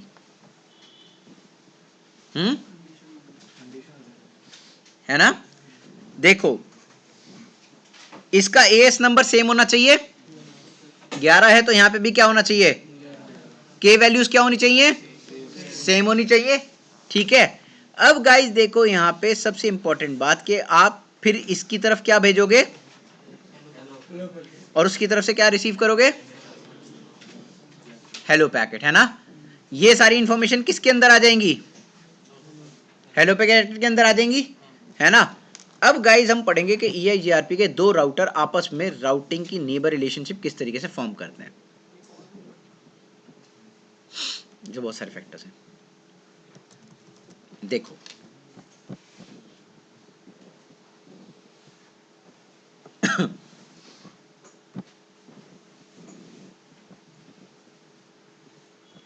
दो राउटर्स हैं, आपस में किस तरीके से इंफॉर्मेशन को एक्सचेंज कर रहे हैं, अब हम उसकी बात करेंगे। सबसे पहले तो पैरामीटर्स में मैच करेंगे हेलो के अंदर, ठीक है। उसके बाद गाइस सबसे पहले मैं इस बंदे को क्या दूंगा, अपडेट, है ना। अपडेट इंफॉर्मेशन इंपॉर्टेंट है या नहीं है, इंपॉर्टेंट है। हेलो इंपॉर्टेंट है या नहीं है? अगर हेलो मिस कर दूंगा तो दूसरा जाएगा, नहीं जाएगा। क्यों नहीं जाएगा? जाएगा, हर 5 सेकंड पे जाएगा। अगर वो बंदा 15 सेकंड के बाद हेलो नहीं रिसीव करेगा मेरे से, तो मैं नेबर रिलेशनशिप ब्रेक कर दूंगा। हर 5 सेकंड पे हेलो भेज रहा हूं, है ना, तो एक आधा हेलो मिस हो गया तो कोई फर्क पड़ेगा? 15 सेकंड वेट करेगा ना। अगर 15 सेकंड में उसने नेबर रिलेशनशिप में हेलो नहीं रिसीव करा तो नेबर रिलेशनशिप ब्रेक कर देगा। हेलो के लिए एक्नॉलेजमेंट की जरूरत है? सोचो अब, क्यों भाई? 5 सेकंड के बाद आ ही रहा है, और अगर नहीं आएगा तो 15 पे मैं नेबर रिलेशनशिप क्या कर दूंगा, ब्रेक कर दूंगा। तो अगर मैं 15 सेकंड पे बाद हेलो पैकेट की नेबर रिलेशनशिप ब्रेक कर रहा हूं तो हेलो के लिए कोई एक्नॉलेजमेंट की जरूरत, एक्नॉलेजमेंट के लिए कोई एक्नॉलेजमेंट की जरूरत नहीं है। बट अगर मैं तुमसे कोई क्वेश्चन पूछ रहा हूं तो मैं पूछूंगा ना तुम्हारे समझ में आया नहीं आया, आपका रिप्लाई मेरे को समझ में आना चाहिए नहीं आना चाहिए, मैं आपको बताऊंगा या नहीं बताऊंगा सही है गलत, या ऐसे चले जाऊं क्लास के बाहर आपकी रिप्लाई सुन के, बताऊंगा, ठीक है। उसके बाद अगर मैं आपको कोई अपडेट दे रहा हूं तो आपकी समझ में आना चाहिए या नहीं आना चाहिए, आना चाहिए। तो इसी के लिए गाइज EIGRP में एक कंसेप्ट है जिसे हम बोलते हैं RTP, लेकिन ये सिर्फ 3 पैकेट के लिए काम करता है। किसके लिए? एक तो अपडेट के लिए, एक क्वेरी के लिए और एक रिप्लाई के लिए, बस जी। Real time reliable transmission protocol, reliable transmission protocol RTP बोलते हैं, रिलायबल ट्रांसमिशन प्रोटोकॉल। मतलब इन तीनों पैकेट में से कोई भी पैकेट एक राउटर से दूसरे राउटर की तरफ गया, आपको रिटर्न क्या करना है? एक्नॉलेजमेंट। समझ आया RTP किस लिए काम करता है EIGRP के अंदर? चलो अब पहले अटेंडेंस, सर इतना समझ में आया, ठीक है। तो RTP किसके लिए काम कर रहा है? अपडेट के लिए, क्वेरी के लिए और रिप्लाई के लिए। तो तुम कुछ भी काम कर रहे हो, अगर मैं तुमसे कोई क्वेश्चन पूछूंगा तुम पहले समझ बताओगे कि तुम्हें समझ में आया या नहीं आया। पाजी आगे के लिए है, पढ़ा नहीं रहा। नहीं, EIGRP में ऐसा होता है कि आप क्वेरी अगर आपके पास आई है ना, तो आप पहले सबसे पहले क्या करोगे? एक्नॉलेजमेंट, फिर उसका रिप्लाई दोगे। जब मैं रिप्लाई रिसीव करूंगा तो मैं क्या करूंगा? एक्नॉलेजमेंट। अपडेट अगर मैं दूंगा तो आप क्या करोगे? एक्नॉलेजमेंट। तो पहले टेस्ट कर लेते हैं राउटर्स के अगर मैं तुम्हें अपडेट भेजूं, है ना, अगर मैं तुम्हें अपडेट भेजूं, है ना, नेबर रिलेशनशिप के टाइम में ये काम हो जाता है कि अगर मैं तुम्हें अपडेट भेजूंगा तो क्या तुम मुझे एक्नॉलेजमेंट भेजने के लायक हो या नहीं हो? क्योंकि आगे आने वाले टाइम में मुझे अपडेट से एक्नॉलेजमेंट चाहिए होगी। अगर आप मुझे अपडेट की एक्नॉलेजमेंट नहीं दे पाओगे, मैं आपसे नेबर रिलेशनशिप ब्रेक कर दूंगा। ठीक है पाजी। अब हम बात करते हैं थोड़ी सी, देखो होता क्या है। मैंने हेलो भेजा, इसने क्या भेजा? हेलो भेजा। फिर मैंने इसको क्या भेजा? नल अपडेट विद कौन सा फ्लैग? Initial flag. अब मैं टेस्ट कर रहा हूं, नल अपडेट का मतलब है इसमें कोई राउट नहीं गया। चला दी, ठीक है, कोई इसमें अपडेट राउट नहीं गया। इसमें मैंने सीक्वेंस नंबर क्या लगाई? X। उस बंदे ने भी मुझे क्या भेजी? कौन से फ्लैग लगा के?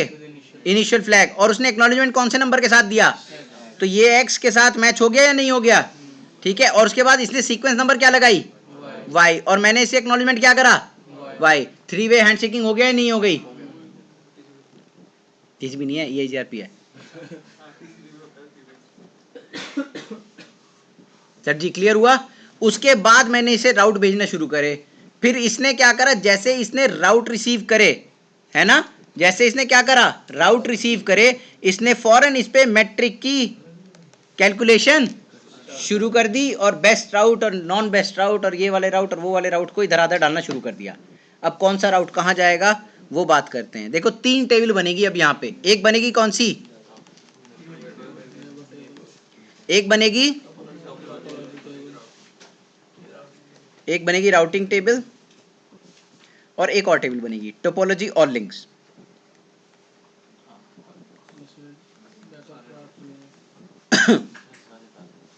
चार टेबल बनेगी, 3 नहीं बनी, मैं तो ऐसे ही कह रहा था। कितनी टेबल बनेगी सर? 4 टेबल बनेगी। कौन सी? नेबर, टोपोलॉजी, राउटिंग और टोपोलॉजी और लिंक्स। अब ये कौन सा राउट? देखो नेबर टेबल में एक, अब मेरी बात बहुत ध्यान से सुनो, क्वेश्चन पूछने जा रहा हूं बहुत शानदार सा। एक राउटर है, इसको हेलो पैकेट रिसीव हुआ यहां से, है ना, ये राउटर है, इसको हेलो पैकेट रिसीव हुआ यहां से। ये राउटर का एक और इंटरफेस है, इसको पैकेट हेलो पैकेट रिसीव हुआ यहां से। हेलो पैकेट का पर्पस क्या है? To find new neighbour and to maintain the old neighbour relationship. Clear हुआ? अब अगर ओल्ड नेबर रिलेशनशिप मेंटेन करनी है और मुझे हेलो पैकेट इस इंटरफेस पे रिसीव हुआ, तो मैं कैसे मानूंगा कि ये hello packet as a keep alive treat करना है, या ये हेलो पैकेट अगर यहां से रिसीव कर रहा हूं तो इसके साथ न्यू नेबर रिलेशनशिप बनानी है? पाजी डिफरेंशिएट कैसे करूंगा बताओ? देखो होता क्या है गाइस, हमारे पास हमेशा कोई भी पैकेट आता है विद सोर्स आईपी एड्रेस आता है या नहीं आता है? सोर्स आईपी एड्रेस के साथ आता है। हम क्या करते हैं, इसकी सोर्स आईपी एड्रेस को उठाते हैं, या अगर इसकी राउटर आईडी है तो राउटर आईडी को उठाएंगे और इसको नेबर टेबल में डाल देंगे। अगर हम इसके साथ ऑलरेडी क्या कर चुके होंगे, नेबर रिलेशनशिप फॉर्म, तो अगर सेम सोर्स के साथ या सेम राउटर आईडी के साथ मुझे कोई हेलो पैकेट रिसीव होता है और वो ऑलरेडी एग्जिस्ट कर रहा है मेरी नेबर टेबल के अंदर, तो मैं उस हेलो को as a keep alive treat करूंगा, और अगर वो एग्जिस्ट नहीं कर रहा है तो उसके साथ नेबर रिलेशनशिप फॉर्म करूंगा। सर जी क्लियर हुई ये बात? नहीं हुई दोबारा बताऊं? हो गई? आगे चलें? ठीक है। अब गाइस देखो, दो टेबल हमारे पास और हैं। एक तो नेबर टेबल हो गई दो टेबल और हैं, एक है टोपोलॉजी टेबल और एक है कौन सी, राउटिंग टेबल। तो वो अंकल याद हैं जो दिखाए थे, ओएसपीएफ वाले अंकल दिखाए थे बुड्ढे से, है ना, उनकी बात को अब थोड़ा सा सिद्ध कर लेते हैं यहाँ पे। अब उनकी बात पे वापिस आ जाते हैं।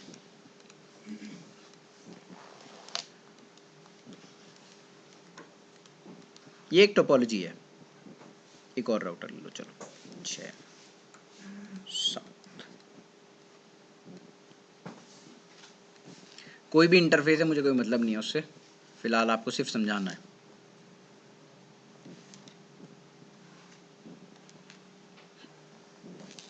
एक लैन इंटरफेस है यहाँ पे, ये दोनों राउटर उससे कनेक्टेड हैं ठीक है बाजी, 10.1.1.0/24 है ना।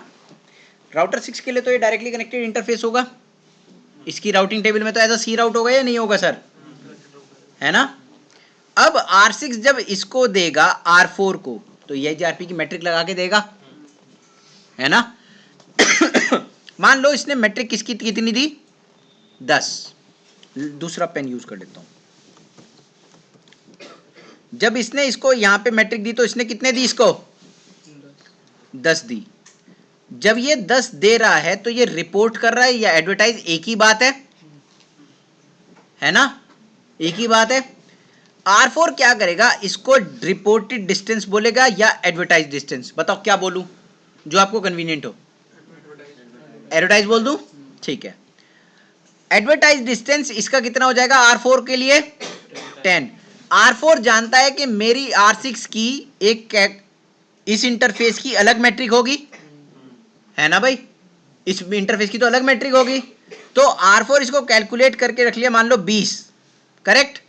तो 10 और 20 कितने हो गए, 30 will be the feasible distance R4 से यहां जाने के लिए। पानी पियाओ, ठीक है, कितनी हो जाएगी, 30। अब जब R4 R2 को देगा तो 30 क्या हो जाएगी R2 के लिए, एडवर्टाइज डिस्टेंस। जो FD R4 के लिए है वो R2 के लिए क्या हो जाएगी, एडवर्टाइज डिस्टेंस, ठीक है जी। उसके बाद R2 को पता है कि ये इसकी मैट्रिक कितनी हो जाएगी, मान लो 30, यार अलग नंबर ले लेते हैं, तो 30 और 30 कितनी हो जाएगी, 60। ये इसकी क्या हो गई, FD। ये किसको बताएगा, मान लो इसकी कितनी है, तो ये टोटल कितनी हो गई। समझ में आ गया FD और AD किस तरीके से कैलकुलेट होती है।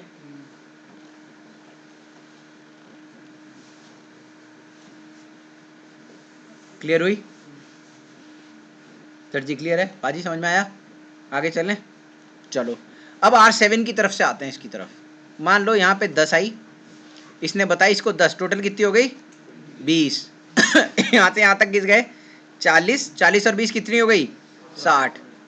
यहाँ से यहाँ तक गए, यहाँ पे हो गई 20, तो 60 और कितनी हो गई 80। तो देखो अब राउटर जो है कैलकुलेट करी दो तरफ से क्या, FD, है ना, दो तरफ से क्या कैलकुलेट करी, FD। एक तो यहां से कितनी आई 100 और यहां से कितनी आई 80, तो लोवेस्ट कहां से मिली, नीचे से। ये हो गया हमारा क्या, समझ में आ गया, बेस्ट राउट। सबसे पहले ये बेस्ट राउट नहीं है, सबसे पहले दोनों भाई कहां जाएंगे, दोनों भाई जाएंगे टोपोलॉजी टेबल के अंदर। कौन सी टेबल के अंदर, वहां से जब लोवेस्ट मैट्रिक वाला बेस्ट बना, निकल के कहां गया, राउटिंग टेबल में। अब टोपोलॉजी टेबल में ये नीचे ऊपर वाला बंदा रहेगा या नहीं रहेगा, ये डिसाइडेड होगा किससे? फिजिबिलिटी कंडीशन से। ये किससे डिसाइडेड होगा कि ये जो ऊपर वाला राउट है वो किस में रहेगा? वो टोपोलॉजी टेबल में रहेगा या वो टोपोलॉजी ऑल लिंक्स में रहेगा? ये डिसाइड होगा फिजिबिलिटी कंडीशन से। वो अंकल क्या कह रहे थे? वो अंकल ये तो कह रहे थे कि एक टेबल होनी चाहिए किसके लिए? जो बैकअप राउट के लिए होनी चाहिए। ठीक है, अब अंकल की बात को सिद्ध करते हैं फिजिबिलिटी कंडीशन के साथ। सिस्को ने कहा कि जो हमारा सक्सेसर है, कौन सा सक्सेसर है, उसकी जो एफडी है हायर देन इक्वल टू होनी चाहिए एडवर्टाइज डिस्टेंस ऑफ बैकअप के। मेरी एफडी ज्यादा होनी चाहिए या इक्वल टू तो हो ही हो सक्सेसर की, किससे? ऊपर वाले बंदे से। तो वो बनेगा मेरा फिजिबल सक्सेसर और वो जाएगा टोपोलॉजी टेबल के अंदर। अगर फिजिबिलिटी कंडीशन फेल होती है तो वो नहीं बनेगा क्या? मेरा फिजिबल सक्सेसर और जाएगा टोपोलॉजी ऑल लिंक के अंदर। नहीं, पैसे लगेंगे। ठीक है, दोबारा बोल रहा हूं, ध्यान से सुनना।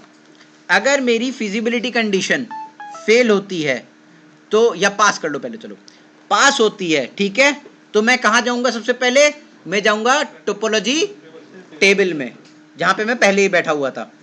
अगर मेरी फिजिबिलिटी कंडीशन फेल होती है तो मैं टोपोलॉजी से टेबल से निकल के टोपोलॉजी ऑल लिंक की टेबल में चला जाऊंगा। ठीक है, क्लियर हुआ? चलो अब आगे चलते हैं। यहां से देखो, इतना क्लियर हो गया सबको? अब आगे चलते हैं। देखो यहां पे इसकी एफडी कितनी है? 80। और ये जो एडवर्टाइज डिस्टेंस रिपोर्ट कर रहा है R2 किसको? R1 को, वो कितना है? हो गई? पास हो गई? ये बंदा क्या बनेगा तुम्हारा इमीडिएटली? और कहां जाएगा? टोपोलॉजी ऑल लिंक में। इमीडिएटली अगर ये डाउन गया तो कौन राउटिंग टेबल से, टोपोलॉजी टेबल से उठ के कहां आएगा? देखो अब ये टोपोलॉजी टेबल से उठ के कहां आएगा? राउटिंग टेबल में। राउटिंग टेबल से उठ के कहां जाएगा? क्योंकि ओरिजिनल डिसीजन कौन लेता है?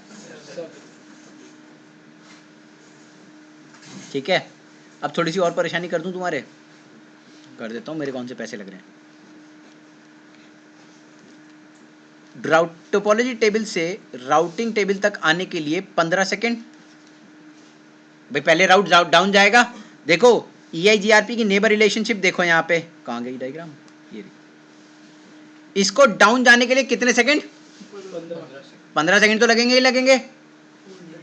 क्लियर है?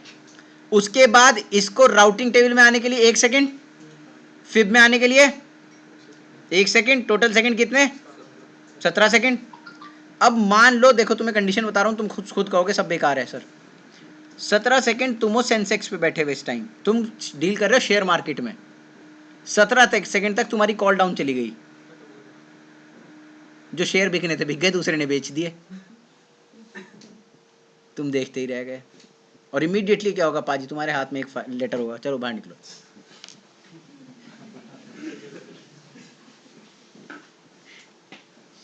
दिक्कत हो गई, पाजी की नौकरी चली गई। बचाते हैं, चलो देखो सबसे पहले तो क्या करते हैं हम, यहाँ पे यूज कर सकते हैं एक फास्ट रीडाउट का कंसेप्ट। कौन सा कंसेप्ट है?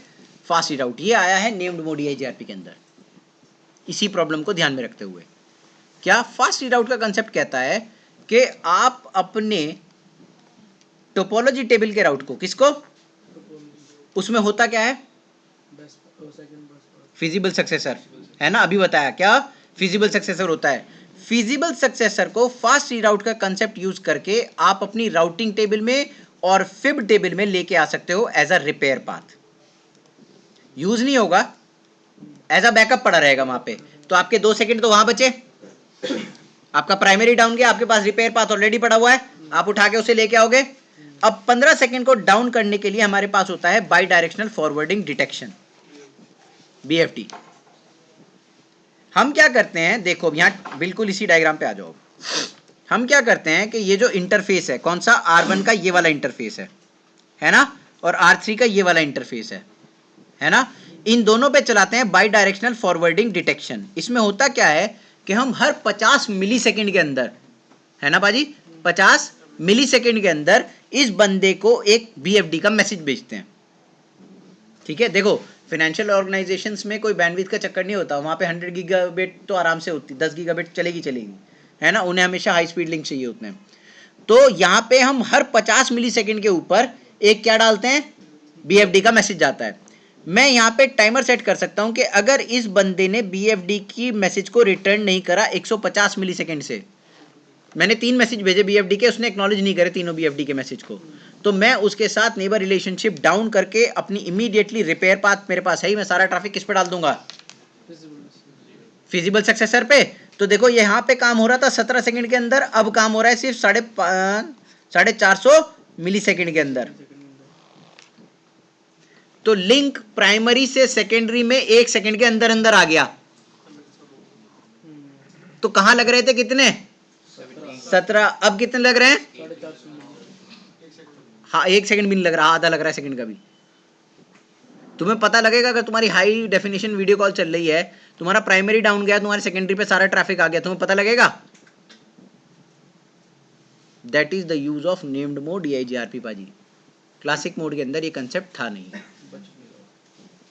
वो आपकी नौकरी आई,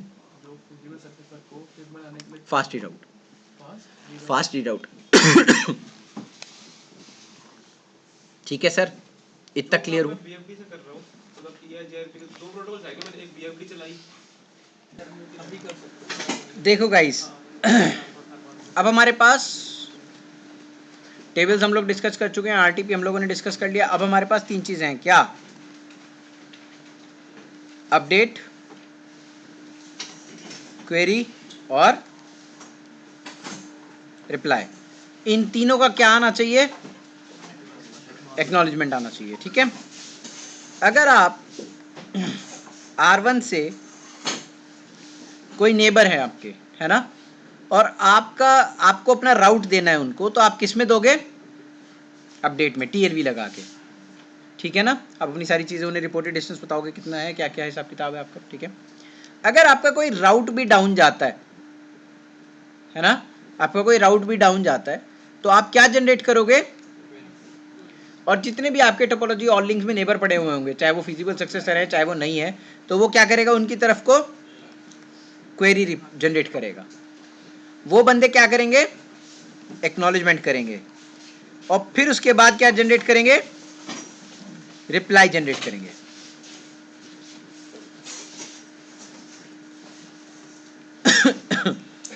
और फिर आप उसके रिप्लाई को क्या करोगे, एक्नॉलेज करोगे। देखो रिप्लाई 2 तरीके के हो सकते हैं, एक तो पॉजिटिव रिप्लाई और एक नेगेटिव रिप्लाई। पॉजिटिव रिप्लाई का मतलब आपके पास कोई ऑल्टरनेट बैकअप पाथ है वहां तक जाने के लिए। ठीक है, उस केस में आप क्या करोगे, पॉजिटिव रिप्लाई करोगे। और नेगेटिव रिप्लाई करने के लिए आप क्या करोगे, आप नेगेटिव रिप्लाई करने के लिए ये तो लिखोगे नहीं I don't have route, English तो चलेगी नहीं। आप क्या करोगे, जब आप क्वेरी करोगे ना, तो आप बताओगे उसे कि आपका जो डिले है वो 4.2 बिलियन हो चुका है।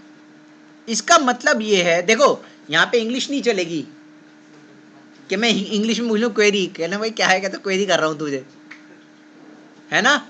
तो किस राउट के लिए क्वेरी कर रहे हो, उसके लिए आप क्या करोगे, आप अपनी डिले कितने कर लोगे, 4.2 बिलियन। आप उसे एक अपडेट भेजोगे जिसमें आपका जो डिले है वो कितना हो जाएगा, 4.2 बिलियन। वो बंदा समझ जाएगा कि ये राउट गया।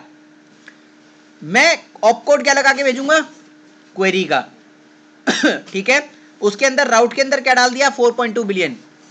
उसके बाद गाइस जब मैं पॉजिटिव रिप्लाई दे रहा हूं, तो मैं उसे एक्चुअल मैट्रिक बताऊंगा कि वहां तक जाने की मैट्रिक जो है, एडवर्टाइज डिस्टेंस ये है, तो मेरे तक कैलकुलेट कर ले और फिर इसको जोड़ के अपने लिए एक FD बना ले। करेक्ट। अगर मुझे नेगेटिव रिप्लाई देनी है तो मैं अपना डिले उसी रिप्लाई के अंदर कितना कर दूंगा, 4.2 बिलियन। जैसे आपको पता होगा कि आप रिप में हॉप काउंट कितना रखते थे, तो 16 क्या हो जाता है, उसी तरीके से EIGRP क्लासिक मोड के अंदर जो आपकी मैट्रिक अगर किसी की भी 4.2 बिलियन हो गई, आप उस राउट को अपनी राउटिंग टेबल से बाहर समझ में आया सर। अब मान लो गाइज, ये तो रही सिंपल सीधी सी बात कि आप क्वेरी को क्या करोगे, एक्नॉलेज करोगे। अब मान लो मेरे R1 के पास दो नेबर्स हैं, R1 के पास एक प्रीफिक्स है, इसने अपना कोई प्रीफिक्स के लिए क्वेरी करी, सामने वाले बंदे ने रिप्लाई नहीं किया। अब ये गाइस क्या करेगा 180 सेकंड तक इसको क्वेरी भेजता रहेगा, ठीक है। और इस राउट को क्या कर देगा कि ये राउट क्या हो गया है, स्टक इन एक्टिव चला गया है। दो स्टेट्स होती हैं EIGRP के अंदर, एक्टिव और पैसिव। पैसिव मीन्स सब कुछ चंगा है, ठीक है। एक्टिव मीन्स क्या है, कुछ भी गड़बड़ है, कुछ भी चंगा नहीं है, ठीक है। अब पैसिव का मतलब क्या है, सब कुछ ठीक होना। एक्टिव का मतलब क्या है, गड़बड़ होना। तो ये राउट गड़बड़ है या नहीं है ना ये राउट स्टक इन एक्टिव गया। अगर आप 180 सेकंड तक क्वेरी भेजे जा रहे हो, ये बंदा स्टक इन एक्टिव में पड़ा है, ठीक है, ये रेस्पॉन्ड नहीं कर रहा, आप इसकी नेबर रिलेशनशिप को ब्रेक कर दोगे 180 सेकंड के बाद। अब यहां पे एक बुकिश टर्म आता है, स्टक इन एक्टिव क्वेरी और स्टक इन एक्टिव रिप्लाई। ये कहते हैं कि आप 180 सेकंड तक वेट नहीं करोगे, हम 90 सेकंड पे क्वेरी जनरेट करेंगे। अगर उसने इमीडिएटली रिप्लाई नहीं किया तो हम नेबर रिलेशनशिप को 90 सेकंड्स पे डाउन कर देंगे। लेकिन ऐसा होता नहीं है, ऐसा नहीं होता है। ये कंप्लीट 180 सेकंड तक लेके जाता है इसको। सर क्लियर है, क्लियर हो गई बात, ठीक है। अब इसका प्रैक्टिकल कर लें थोड़ा सा, है ना। चलो अब इसका प्रैक्टिकल करते हैं, थ्योरी तो खत्म हो गई इसकी, ठीक है। iOS कौन सा है, 12 है। ये कहाँ पे देखा, शो वर्जन कमांड से, ठीक है। iOS 12.4 है। तो राउटर को अगर मैं EIGRP लिखूं तो यहाँ पे कोई नेम नहीं आ रहा है, तो इसका मतलब ये नेम्ड मोड EIGRP को सपोर्ट, क्लियर है पाजी। यहाँ पे सिर्फ ये क्या कर रहा है, ऑटोनॉमस सिस्टम नंबर लेके चल रहा है। ऑटोनॉमस सिस्टम नंबर डाल दिया 10, ठीक है। इसके बाद क्या डाला, नेटवर्क। नेटवर्क के बाद क्या लिखा, 192.1.12.0 और नेटवर्क क्या डाला, 1.0.0, करेक्ट है। अब इसने अगर मैं वायरशार्क चलाऊं इस इंटरफेस पे, तो इसने यहाँ पे हेलो पैकेट भेजने शुरू कर दिए होंगे, ठीक है ना।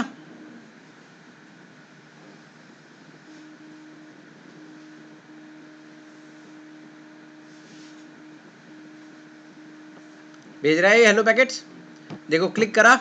सबसे पहले इसके अंदर जाओ, इसके अंदर जाने के बाद ये क्या कंसेप्ट है, यहाँ पे TTL कितना है, क्यों 255 होना चाहिए। चलो खैर इसके बारे में बात करेंगे। EIGRP का प्रोटोकॉल नंबर कितना होता है, 8। सिस्को का वर्जन देखो कौन सा है, व्हाटएवर वर्जन, एक ही वर्जन आया इसमें, कोई वर्जन नहीं है। हेलो पैकेट का ऑपकोड, ठीक है। उसके बाद फ्लैग्स देखो, 4 फ्लैग्स बताए थे, चारों फ्लैग्स हैं इनिशियल, कंडीशनल रिसीव, रीस्टार्ट और एंड ऑफ द टेबल।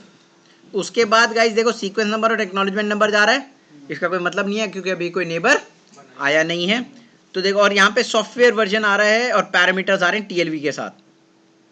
देखो पैरामीटर के अंदर की वैल्यू आ रही है या नहीं आ रही है, क्लियर है। उसके बाद सॉफ्टवेयर वर्जन से क्या मतलब है, वो हमें कोई मतलब नहीं है, वो राउटर अपने आप देख लेता है सॉफ्टवेयर वर्जन कौन सा है, EIGRP का। उसके बाद ऑटोनॉमस सिस्टम नंबर लग के आ रहा है, ठीक है ना। अब हम जाते हैं राउटर नंबर 2 के ऊपर, और 2 पे अंदर क्या लिखेंगे, राउटर EIGRP AS नंबर कितना हो जाएगा, 10। नेटवर्क कौन सा हो जाएगा, 192.1.12.0, और दूसरा नेटवर्क क्या हो जाएगा, 192.1. नहीं 2.0.0.0, क्लियर है। अब आप देखो इसकी नेबर रिलेशनशिप आप आ गई, ठीक है ना। फास्ट राउटिंग प्रोटोकॉल है, जल्दी काम कर जाता है। अब हम फ्री वर्जन के ऊपर थोड़ा सा देखते हैं। वायरशार्क के अंदर कुछ कुछ मैसेज तो आए ही होंगे। देखो यहाँ पे इसने 1 के साथ 2 के साथ पहला हेलो पैकेट आया, ठीक है ना। उसके बाद इन दोनों ने एक दूसरे के लिए क्या करा, आर्प करा, ठीक है ना। उसके बाद EIGRP का ये देखो, ठीक है, अपडेट पैकेट पकड़ा EIGRP का, ये अपडेट पकड़ा ये होगा पहला अपडेट। देखो इनिट फ्लैग लग के आ रहा है या नहीं आ रहा है? ठीक है, इनिट फ्लैग है और सीक्वेंस नंबर क्या जा रहा है? 1। उधर से आया कुछ, उधर से इनिट फ्लैग ये लग के आया, ठीक है, और सीक्वेंस नंबर क्या लग के आया? 1। छोटा सही था मेरे ख्याल से, 1-2 ये एक्सचेंज हुए होंगे और कोई ज्यादा तो एक्सचेंज हुआ नहीं होगा। उधर से एक्नॉलेजमेंट क्या आया? और मैंने भी इसे 1 ही लगा के भेजा था, तो इधर से क्या आएगा? एक्नॉलेजमेंट 1 आया। अब इसने सीक्वेंस नंबर 2 लगा के भेजा, तो अब ये सीक्वेंस नंबर 2 लगा के उसे आगे फॉरवर्ड करता चला जाएगा। एंड ऑफ द टेबल आ गया, मतलब राउट एक्सचेंज हो गए या नहीं हो गए, है ना। अब कोई एक और पैकेट उठा लो, कोई सभी, इसमें कोई टीएलवी दिखा दूं मैं आपको। इंटरनल टीएलवी दिखाई दी? पाजी दिखाई दी इंटरनल टीएलवी है? एडी वैल्यू कितनी हो जाएगी? 90। ठीक है, अब देखो ये रहा एक्नॉलेजमेंट आ रहा है यहाँ पे। ये एक्नॉलेजमेंट के लिए कोई और फ्लैग, नया फ्लैग है क्या? नहीं, सिर्फ इसने हेलो के अंदर फ्लैग कौन सा लगा के भेज दिया? एक का फ्लैग लगा के भेज दिया। इसे क्या कहने लगा ये कि तेरी ये ईजीआरपी का एक्नॉलेजमेंट पैकेट है। अब मैं अगर एडी वैल्यू देखना चाहूँ, अगर मैं शो आईपी राउट में जाऊँ, है ना, तो एडी वैल्यू मुझे कितनी दिखाई दे रही है? समझ में आया ये 90 कैसे रखी इसने? इंटरनल टीएलवी का नंबर देख के इसने एडी वैल्यू इसकी कितनी रख दी? 90। और ये देखो ये क्या है? ठीक है, खुद ही कैलकुलेट कर ली, हमने तो नहीं कराई। नहीं। अब गाइस देखो यहाँ पे do show IP EIGRP topology table देखते हैं इसकी। वर्चुअल ऑर्डर आईडी क्यों आ रही है? क्योंकि वायर शेयर का नया वर्जन है ना। ठीक है, नहीं वायर शेयर का नया वर्जन है इसलिए। देखो 2-2-2 वहां से आ रहा है, ठीक है ना। 2-2-2 कहां से आ रहा है? R1 के पास R2 से, ठीक है ना। तो ये क्या हो जाएगा? जो पीछे आप देख रहे हो ना, ये होता है रिपोर्टेड डिस्टेंस या एडवर्टाइज डिस्टेंस, और ये जो इधर है ये क्या है? FD। जो पहले होता है टोपोलॉजी टेबल में उसको क्या बोलते हैं? FD, और जो बाद में आता है उसको क्या बोलते हैं? ठीक है, उसके बाद यहाँ पे do show IP EIGRP neighbours, neighbour दिखाई दिया, एड्रेस आ गया नेबर का, ठीक है। इंटरफेस कौन से इंटरफेस से आया है? नेबर F0/0 से आया। उसका hold on time hello interval 15 second होगा, कब से अप है, और ये दोनों टाइमर है SRTT और RTO, इसके बारे में बात करेंगे अभी। क्यू काउंट, देखो EIGRP की नेबर रिलेशनशिप आप कब सक्सेसफुल मानोगे? EIGRP की नेबर रिलेशनशिप हम जब सक्सेसफुल मानते हैं जब हमारा क्यू काउंट 0 हो जाता है। अगर क्यू काउंट कभी भी 1, 2, 3 नंबर का होगा तो कभी भी नेबर रिलेशनशिप कंप्लीटली मानी नहीं जाएगी। Number of the message that are in the queue of the OSPF to be processed, sorry EIGRP to be processed. Processor के अंदर पड़े हुए हैं लेकिन प्रोसेस नहीं हो पा रहे। हाँ हो जाता है, जब आप C6 में जाओगे हो जाएगा, यहाँ तो 0 रहेगा। ठीक है, कई बार DM VPN के अंदर प्रॉब्लम आ जाती है। ठीक है, सीक्वेंस नंबर आपको पता है क्या होता है? मैं इधर से सीक्वेंस नंबर लगा के भेजता हूँ, जब वो एक्नॉलेजमेंट भेजता है तो मुझे सेम सीक्वेंस नंबर वापस रिटर्न करता है। ये RTP का कंसेप्ट है ना, क्योंकि उसे एक्नॉलेजमेंट देनी है मुझे, अपडेट मैसेज की, क्वेरी मैसेज की, रिप्लाई मैसेज की। अब क्वेरी वगैरह भी देखनी हो तो फिर क्वेरी वगैरह भी दिखा दूंगा मैं आपको। एक और राउटर लगा लेते हैं यहाँ से, इसके पास है ना।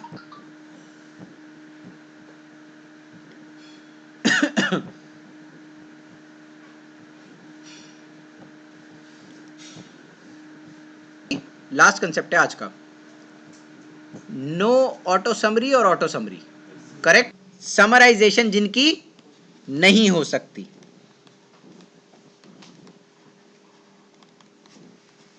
क्या? समरी वो होते हैं डिसकंटीन्यूअस। अब बहुत ध्यान से समझो इसको, देखो इस देखो भाई को देखो, ये और ये बंदा आपस में समराइज हो सकते हैं? नहीं हो सकते, क्योंकि कुछ कॉन्सेंट ही नहीं है इनमें, है ना, पहला ऑक्टेट कॉमन नहीं है। ये बंदा और ये बंदा हो सकते हैं। तो देखो गाइज एक कंसेप्ट है यहाँ पे बहुत अच्छा जो आपके सारे कंसेप्ट को हिला देगा, वो ये है कि राउटर जो डिस्टेंस वेक्टर फैमिली के हैं, ठीक है, वो सिर्फ कंटीजियस नेटवर्क्स को सपोर्ट करते हैं, चाहे वो समराइज्ड हो चाहे वो अनसमराइज्ड हो। अब आप राउटिंग टेबल देखो, आपको समझ में आएगा सपोर्ट का मतलब क्या होता है। जब इसने अपना कंटीजियस भाई को देखा 150 वाले को, करेक्ट, तो इसने देखा कि ये मेरा कंटीजियस नेटवर्क है, मुझे इसको सपोर्ट करना चाहिए, तो वो अगर 24 पे आ रहा है तो मैं उसे रखूंगा कैसे, 24 पे मेरी राउटिंग टेबल में, मतलब एग्जैक्ट मैच रखूंगा उसका। ठीक है, जो राउट मेरे राउटर को डिसकंटीजियस बना रहा है, ये वाला भाई बना रहा है ना डिसकंटीजियस से, तो ये डिसकंटीजियस नेटवर्क हुआ ना इन दोनों के लिए, हुआ ना, तो मैं इसको स्लैश किस पे रखूंगा, 16 पे समराइज कर दूंगा, इसको सपोर्ट नहीं करूंगा इंडिविजुअली, उसको सपोर्ट नहीं करूंगा, कैसे, इंडिविजुअल सपोर्ट नहीं करूंगा। इंडिविजुअल सपोर्ट कराने के लिए डिसकंटीजियस नेटवर्क्स को हम यूज करते हैं किस कमांड को, नो ऑटो समराइजेशन। समझ आया?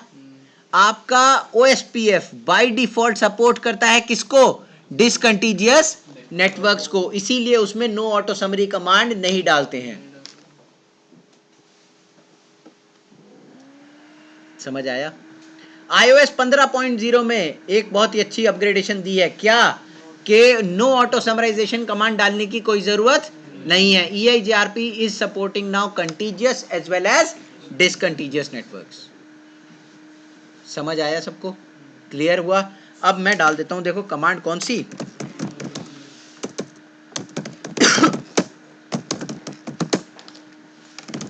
टाइप करने के मूड में नहीं हूं, उठा के कॉपी पेस्ट ही कर रहा हूं।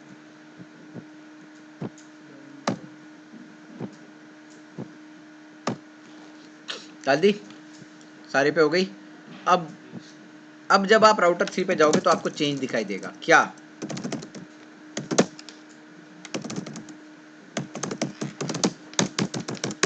आगे सब individually, that is the use of what, auto summary and no auto summary. मतलब बाय डिफॉल्ट आपके राउटर डिस्टेंस वेक्टर के जितने भी राउटिंग प्रोटोकॉल्स हैं वो डिसकंटीजियस नेटवर्क्स को सपोर्ट नहीं करते, हमें फोर्स करना पड़ता है उनको सपोर्ट कराने के लिए। सपोर्ट कराने के लिए कमांड कौन सी डाल देंगे, auto summarization, no auto summarization. Clear हुआ नो ऑटो समराइजेशन का मतलब? ठीक है, सपोर्ट ऑफ डिसकंटीजियस। OSPF में इस कमांड की कोई जरूरत नहीं है, क्यों, क्योंकि वो बाय डिफॉल्ट सपोर्ट करता है किसको, कंटीजियस को एज वेल एज डिसकंटीजियस को। सर जी क्लियर हुआ ये बात? अब एक और कंसेप्ट है यहाँ पे कि आप एक और चीज को यूज कर सकते हो, 155.1.1.1 हाँ जी वही डाल रहा हूँ। देखो अगर हम यहाँ पे वाइल्ड कार्ड मास्क डाल देते हैं तो भी वो उसी कंसेप्ट को लेके चलता है, कंटीजियस एज वेल एज डिसकंटीजियस को। यस, आयुष 12 में, क्योंकि ये बिहेवियर EIGRP का है। जब तक आप नो ऑटो समराइजेशन नहीं लिखोगे, चाहे आप सबनेट मास्क डाल लो चाहे कुछ डाल लो, मैं नो कंटीजियस को डिसकंटीजियस को डिफरेंशिएट करके चलूंगा। ठीक है सर जी, क्लियर हुआ? अब गाइस देखो यहाँ पे इन्होंने एक सवाल पूछा कि क्या हम वाइल्ड कार्ड मास्क को डाल सकते हैं। वाइल्ड कार्ड मास्क तो पता ही होगा आपको, सबनेट मास्क का उल्टा है ना, उल्टा नहीं होता, मैचिंग और नो मैचिंग होता है उसमें, मैचिंग और मैचिंग बिट्स, हाँ नेटवर्क के बिट्स मैच होते हैं उसमें। ठीक है, अब गाइस देखो इसको यूज ही क्यों करेंगे, नहीं करता यूज, क्या पर्पस है वाइल्ड कार्ड मास्क को यूज करने का? सर जैसे फॉर एग्जांपल दो राउटर्स है, लूप बैक ले लो, दोनों की दो क्लास A की लूप बैक है, जैसे 2 2 2 एक की 1 एक की 2 2 2 है, तो उस केस में हम कर सकते हैं। देखो मैं एक और अच्छा सा केस समझा देता हूँ। 0/28 कोई लैन नेटवर्क है यहाँ पे, है ना, और एक लैन नेटवर्क में एक ही PC लगा हुआ है बस 30, है ना, एक लैन नेटवर्क हो गया, ये 27 हो सकता है, नहीं हो सकता है, 27 हो सकता है। अब आपने एक कमांड दी नेटवर्क 150.1.1.0 मार दिया एंटर, इस पे भी गया, इस पे भी गया और इस पे भी गया EIGRP, सारे इसी रेंज के हैं, है ना। ये तो /24 लेके चल गया, कहने लगे जो भी 24 के अंदर आ रहा है उसको उठाओ, EIGRP चलाओ और आगे बढ़ जाओ। लेकिन मुझे करना किस पे था, मुझे अगर करना सिर्फ इसी बंदे पे है तब मुझे वाइल्ड कार्ड का यूज करना पड़ेगा। तब मैं किसको, फिर मैं मैच करा रहा हूँ वाइल्ड कार्ड का यूज करके कि भाई ये वाला जो इंटरफेस है सिर्फ इसी पे चलाना, बाकी किसी पे मत चलाना। हाँ पाजी, कौन सा 0 मतलब कहाँ पे 0? हाँ हाँ 16 लेगा, 16 लेगा, ठीक है। हाँ एग्जैक्ट मैच।